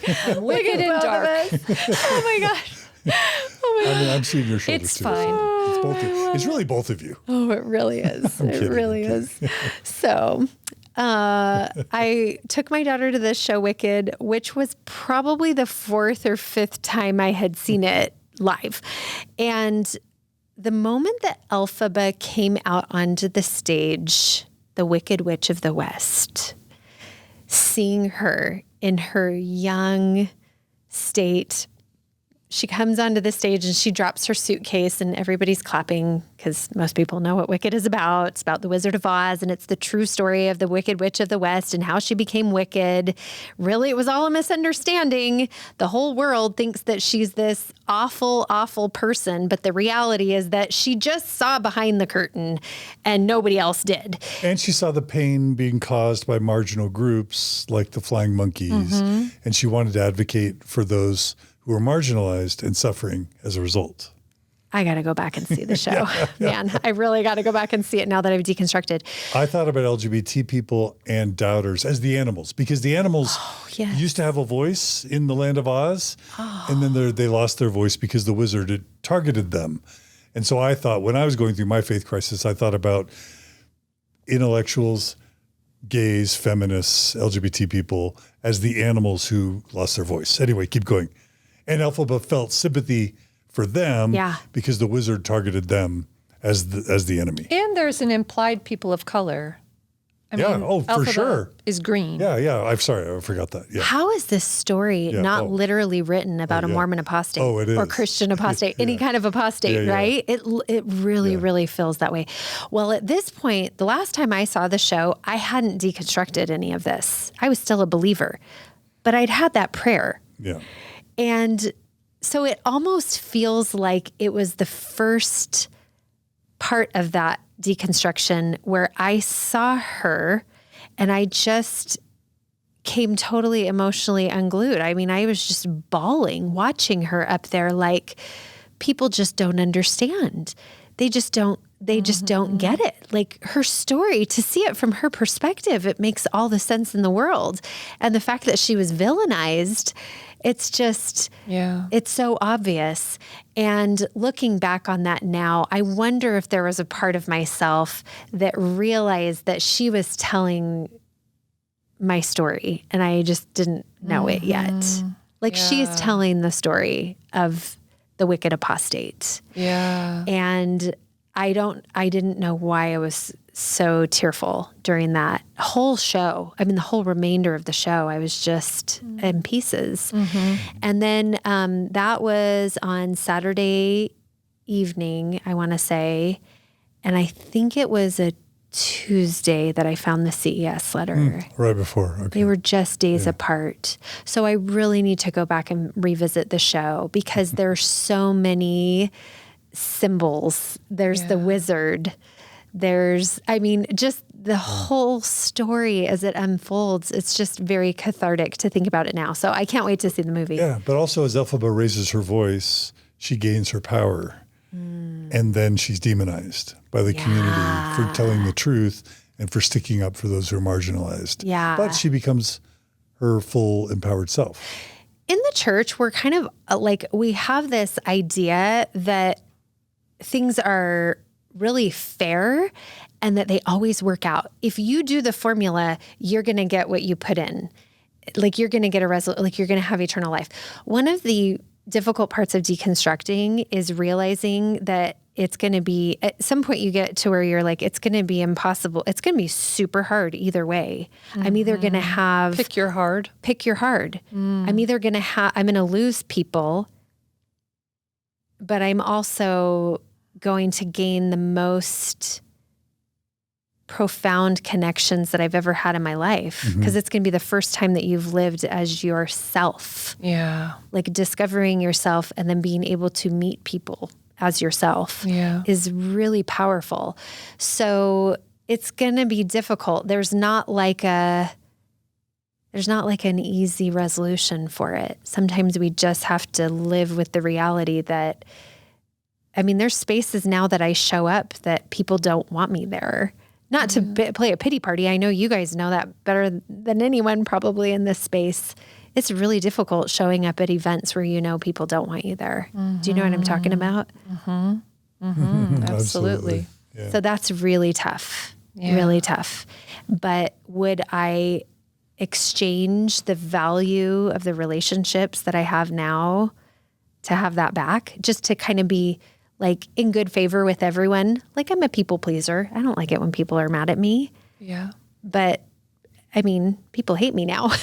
People that I loved. That's really difficult to know that you're the worst thing that a human can be is an apostate in their eyes. So it's challenging. So the wicked, I feel like touches on all those themes. Yeah, absolutely. Yeah.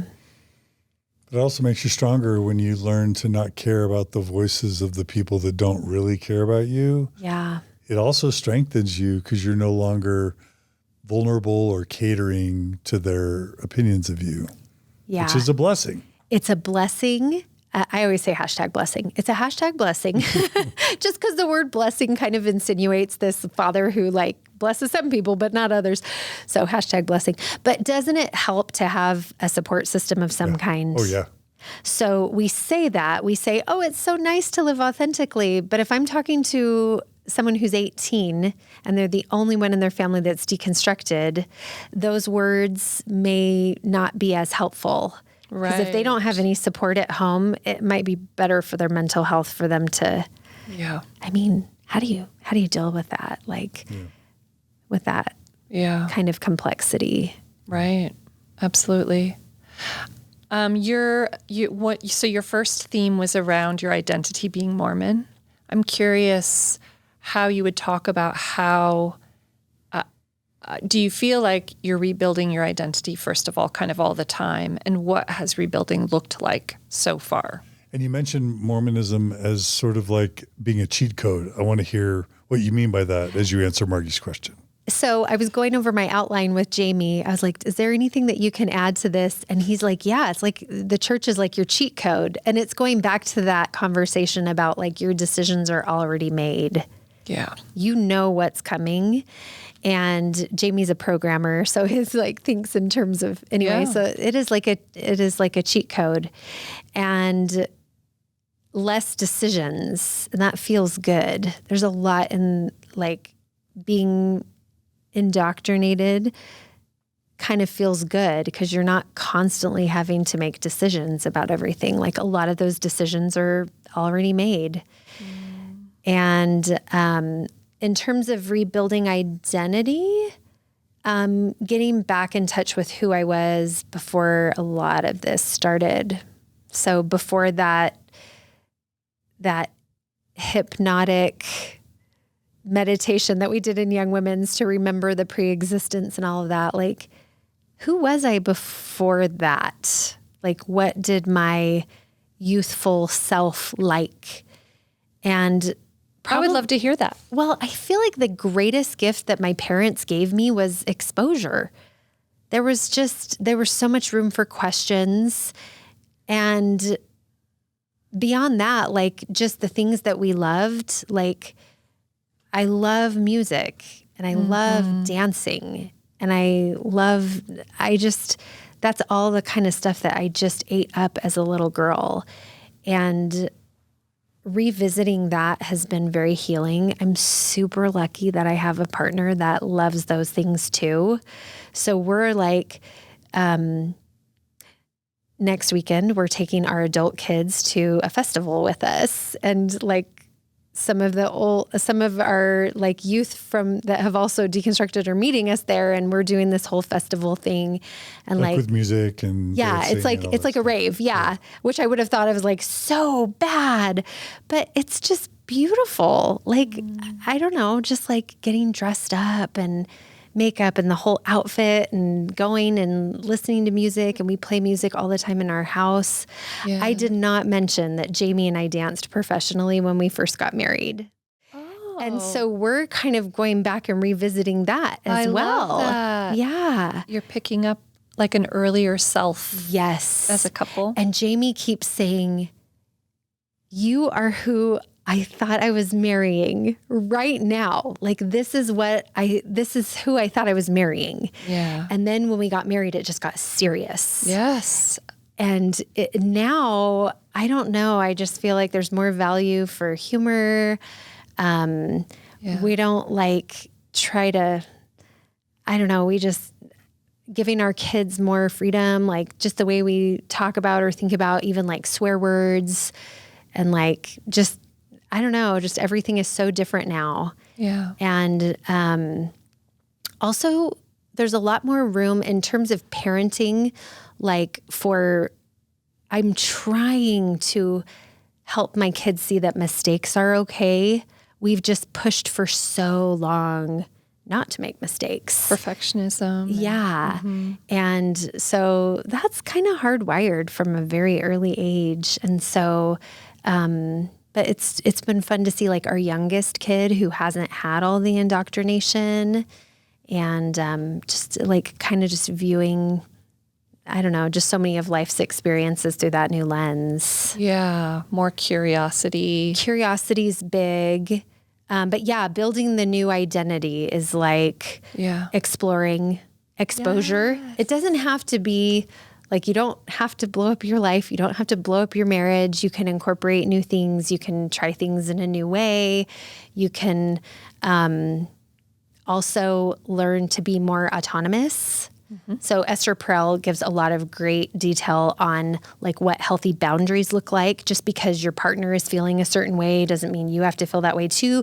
Can you have differences of opinion? Do other people have how you incorporate others into your relationship? I feel like there isn't as much jealousy. I wouldn't have wanted to hear my husband say that another woman was beautiful. Mm-hmm. And I just feel so much of that has been reworked now. We're so much more comfortable with each other. And there isn't, what's the word when you're is it enmeshment? Enmeshment. You're just kind of a codependent sort of nature. Yeah. So we've been able to unpack a lot of that. And I feel like that's been huge in developing your identity, because I realized a lot of my identity was fused. Yes. And it was trying to match the expectation of the church, which I felt like my husband, that should have been his expectation. But I leaned really heavily into that traditional wife role. Mm-hmm. And I guess I'm lucky that I'm married to someone who was willing to let that go so easily. Yeah. Yeah, that sounds lucky. Beautiful. Mm-hmm. So this has been amazing, and we're so loving and grateful for your courage and your wisdom and your vulnerability. You were going to talk about your grandfather and Warren Jeffs. To close, let's close in a light way by talking about something having to do with your grandpa and the FLDS church. Okay, so here's the background here. Love this. We're going to try to make this as lighthearted as possible. I know it doesn't feel, So I have FLDS relatives that are still in Colorado City, Hilldale area. And for those who don't know, that's fundamentalist Mormons that are polygamists practicing today. Yeah. Think Amish, but practicing polygamy, who believe in Mormon stuff. Yeah. And the one that I have connected with the most is someone who left the FLDS faith. And so it's been interesting to talk to him. He's a child of he's one of my grandfather's younger kids from when he left to go to Colorado City. So it was interesting getting his perspectives. And I think ultimately what I've taken from this is that this narrative that grandpa left to go to another religion is not actually accurate. What happened is that he discovered that there was a religion that was practicing more of our doctrine and our beliefs than we were. And he... or being more true to Mormon doctrine and history and theology than modern Mormons have evolved. Is that right? Yeah. And it was kind of the takeaway was for him that the LDS church was kind of an apostasy because we stopped living the law of plural marriage, which in early Mormonism was such an integral part of the religion and necessary for exaltation. And like if you read back through like numerous prophetic statements, I mean, it was necessary. Three wives. Yeah. Joseph died for polygamy. Yes. Period. Full stop. Yeah, full stop. Yeah. Yeah. And it wasn't because women were losing their wives or women were losing their husbands and they had no rights to property. No, a lot of his wives were young, like 14-year-old girls. Yes. So integral part of Mormonism. My grandfather left his family, which was like the most devastating decision of his life. And I feel like he never really kind of got over that, but it was his hope and his belief that his decision to go with the FLDS was going to seal his family for eternity. It would ensure that they could be together again.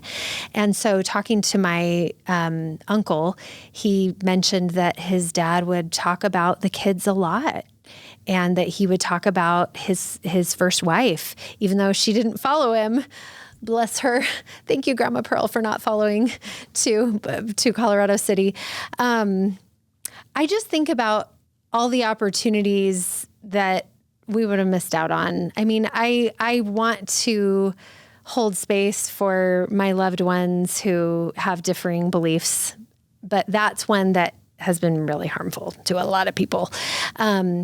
So Grandpa lived and died there, and his family didn't really have much communication with him after that. I guess a couple of the siblings did, and probably saw from his perspective that this was really necessary. Like from his perspective, not that they agreed with it. Everybody believed that he was really making a wrong turn.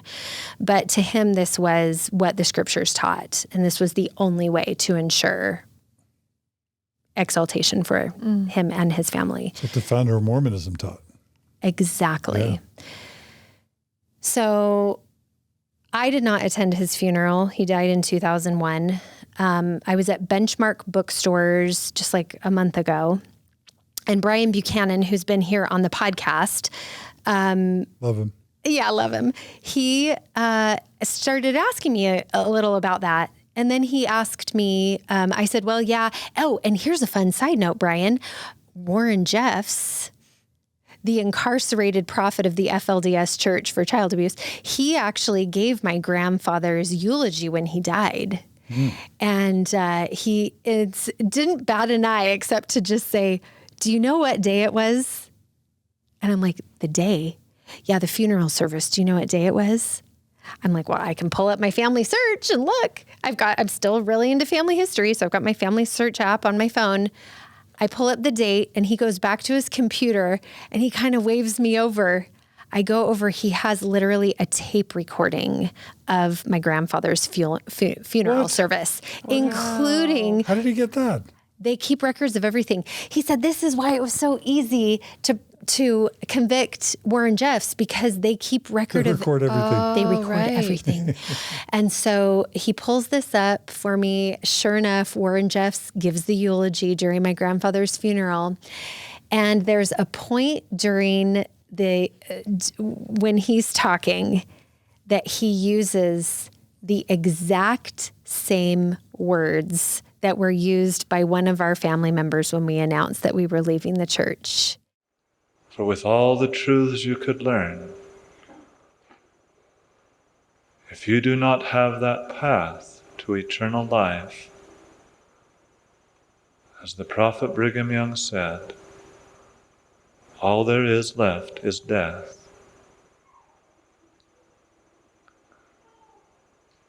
In the great day of judgment, there will only be two judgments, one unto eternal life, and the other unto eternal damnation. And the prophets, through all the ages, have delivered this same message to the people. he said, there's only 2 decisions to be made in this life. You either choose eternal life or eternal damnation and death. That is all there is, just the 2 choices. And those were literally the words of one of our loved ones that we've since kind of lost our relationship with because we left the church. I mean, it was one of those relationships where the book closed when we announced our departure. They were saying the same thing Warren Jeffs was saying. The same words. And even though this was just a month ago and I'm like 5 years out of my deconstruction, I cannot tell you how much confirmation that gave me that it's just, it's all made up. I mean, it just really reminded me, like, you can see that what kind of organization that is. It's the same doctrine. It's the same. And so to hear those, same beliefs, same scriptures. And if we can see how problematic Warren Jeffs is, we should be able to get an idea of how problematic Joseph Smith would have been, and Brigham Young, and John Taylor, and Wilford Woodruff. You know, you just keep going. The Venn diagram between Joseph Smith and Warren Jeffs is like 98%. It's like identical, isn't it? Yeah. It's very, very similar. Yeah. And I asked my uncle about him a little bit. I'm like, what are your thoughts on Warren? Because he's an apostate too. And he said, I think he's smarter than people realize. He said, I don't think the general population realizes how smart he is. Which I thought that was interesting. I never thought of him as smart, but yeah, interesting for sure. But yeah, just hearing that portion of the recording, I just went right back to that text message from that family member that we love so much that said, of course I am disappointed. You have chosen eternal captivity and death. That's what you have chosen. So of course I'm disappointed for you and your kids. And that's what he believes, because that's what the church teaches. That comes right from the scriptures. That's Mormonism. Yeah. Totally. Totally. And so is our beautiful family that we've created under those teachings and all the other things that come with it. Like, it's just so wild and complicated and beautiful and messy. And I feel like I'll spend the rest of my life making sense of it for sure. Yeah. Yeah. Deconstructing. Yeah. Yeah. Seriously. Unraveling. Yes, that's right. Unraveling and rebuilding. Yes. Right? Yes. Hopefully if we're alive, we're doing it. Yeah, exactly. Richard Rohr, I think it was, that said, you'll spend the first half of your life building it and the second half of your life taking it apart. Love Richard Rohr. Yeah. Yeah. Well, beautiful. Well, today has been amazing. Why don't you tell people really quickly how to find you on YouTube, TikTok, and Instagram? Yeah. So if you're looking for deconstruction content, we've got the Faith Unraveled TikTok and Faith Unraveled Instagram. I do check my Instagram DMs. So we've had people sending requests for episodes, and we are going to get back to doing new episodes probably in the fall. And we've set up a deconstruction series on YouTube, which is very specifically to help people through the deconstruction process. So it's just a free resource on YouTube. And if you type in Faith Unraveled, it's there. And I'm not sure where we're going from here with it, but if it continues, I would love to have you guys on, maybe talk about some of the deconstruction tips from your perspective. So maybe we can chat more about that. But, of course. But yeah, I think there's so many great sources out there. I think, like we mentioned, Girls Camp Podcast and Alyssa and you guys, and like there's so many. I almost hate to start down the deep dive, but Julia from Analyzing Mormonism and LDS Discussions are two great ones for just getting historical perspectives, and I feel like they're less threatening than mine. I feel like with my content that I put up on TikTok, I get emotionally charged with stuff, and I respond to comments. And so sometimes responding to the comments can feel kind of like I'm getting in the dirt a little. And I do think that that will eventually have to come to an end, because it's really tough responding to that. I like to respond to comments from the active members because I know that if they're saying it to me, you know that people are getting these conversations. Right. I'm very privileged in that my parents are incredibly supportive. Even my dad, who's like believing still, like so supportive, like nobody's trashed. Like, I don't know. I'm lucky that way. So I know other people don't have it as lucky. So when those kinds of people come into my comments, I'm like, man, this person could have a kid who's deconstructing. Someone is dealing with this personality. Yeah. And so I want to respond to it. And so I do, but it does feel a little weighty at times. So I don't know if I'll do it forever, but those are the platforms. So Faith Unraveled on YouTube, Instagram, and TikTok. I'm going to be getting back into doing some coaching courses through elishalee.com. That'll probably be coming in like the coming year, but I'll have some new things that have evolved from my food community because I've deconstructed a lot of my food concepts as well. It's really just the notion that there's one right way. I feel like I've deconstructed that concept. Right. And unfortunately, it pretty much impacted every area of my life. Yes. Including my career. So the way I even think about food is different now. So there will be new programs now that I've gotten to this phase of my healing and I feel like I'm ready. You go through deconstruction and you kind of emerge like a new person. You're just like, where do I fit? I don't know if I agree with that anymore. Right. Sometimes you don't know until you get face to face with it. That's right. So it can be challenging, but anyway. Absolutely. The tool of deconstructing. It can keep on going and going where you see it everywhere. You start deconstructing. Yes. And I see it with so many people. They're like, oh, I would have never gone to dental school, or I never would have done this. I would have done that instead. But, you know, your life's not over till it's over. You gotta just remember, like, there's still, even if you're in your 40s, we have people listening today that deconstructed at 70. I know. They like, you cannot believe like going that long and then waking up to this stuff. But they're there. There's so many of us, but you're not gone till you're gone. So just keep exploring it. Life is so beautiful. There's so much to experience. Yeah. Beautiful. Well, we thank appreciate you. Thank you so much. I appreciate you guys more than you can imagine. Oh, likewise. Thank you. Thank you. And just to end, we want to thank all our donors that make all this possible. We couldn't do this without you. So if you are a regular donor to Mormon Stories or the Open Stories Foundation, thank you. If you're not and you value this content, we just want to say we lose donors every month. And if people step up to replace the ones who had to stop, we're able to continue. So if you value this content and if you want to see it continue, we would love you to show that support by going to mormonstories.org and becoming a monthly donor by clicking on the donate button. We just renovated our website. We're going to be adding enhancements to it. We just renovated our studio. Hopefully you like the new look and feel.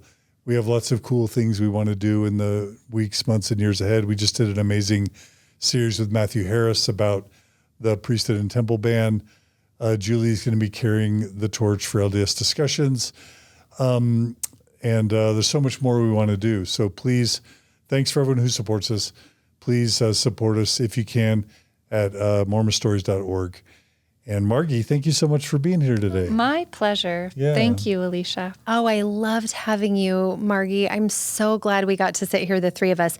I also just have to say, as someone who has been making content just as a passion project for the last few years, unfortunately, if you can't be reimbursed for the time that you put into something like this, and especially a project of this caliber, it does eventually come to an end. You can't do, so I am right behind you on encouraging members, to make it possible for you guys to continue this. Thanks to Jamie as well. Yeah. We love you, Jamie.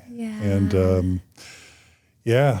And also we'll just give a quick shout out to Julia, who does so much important work for us, to Gerardo, to Maven, to Brooklyn, to our board, to our co-hosts. We couldn't do it without you. So thanks to everyone for making this possible. Check out Faith Unraveled in all its iterations. Be good to each other. Be kind to each other. Email us at mormonstories@gmail.com for your feedback. If you want to become an interviewee, there's a process. Go to the website, mormonstories.org, click on the apply to be a guest, and you can fill out the form, record a video, and we'll consider you to be a guest. That's how it happens. So be good to each other, be kind to each other, and we'll see you all again soon on another episode of Mormon Stories Podcast. Take care, everybody. Love it.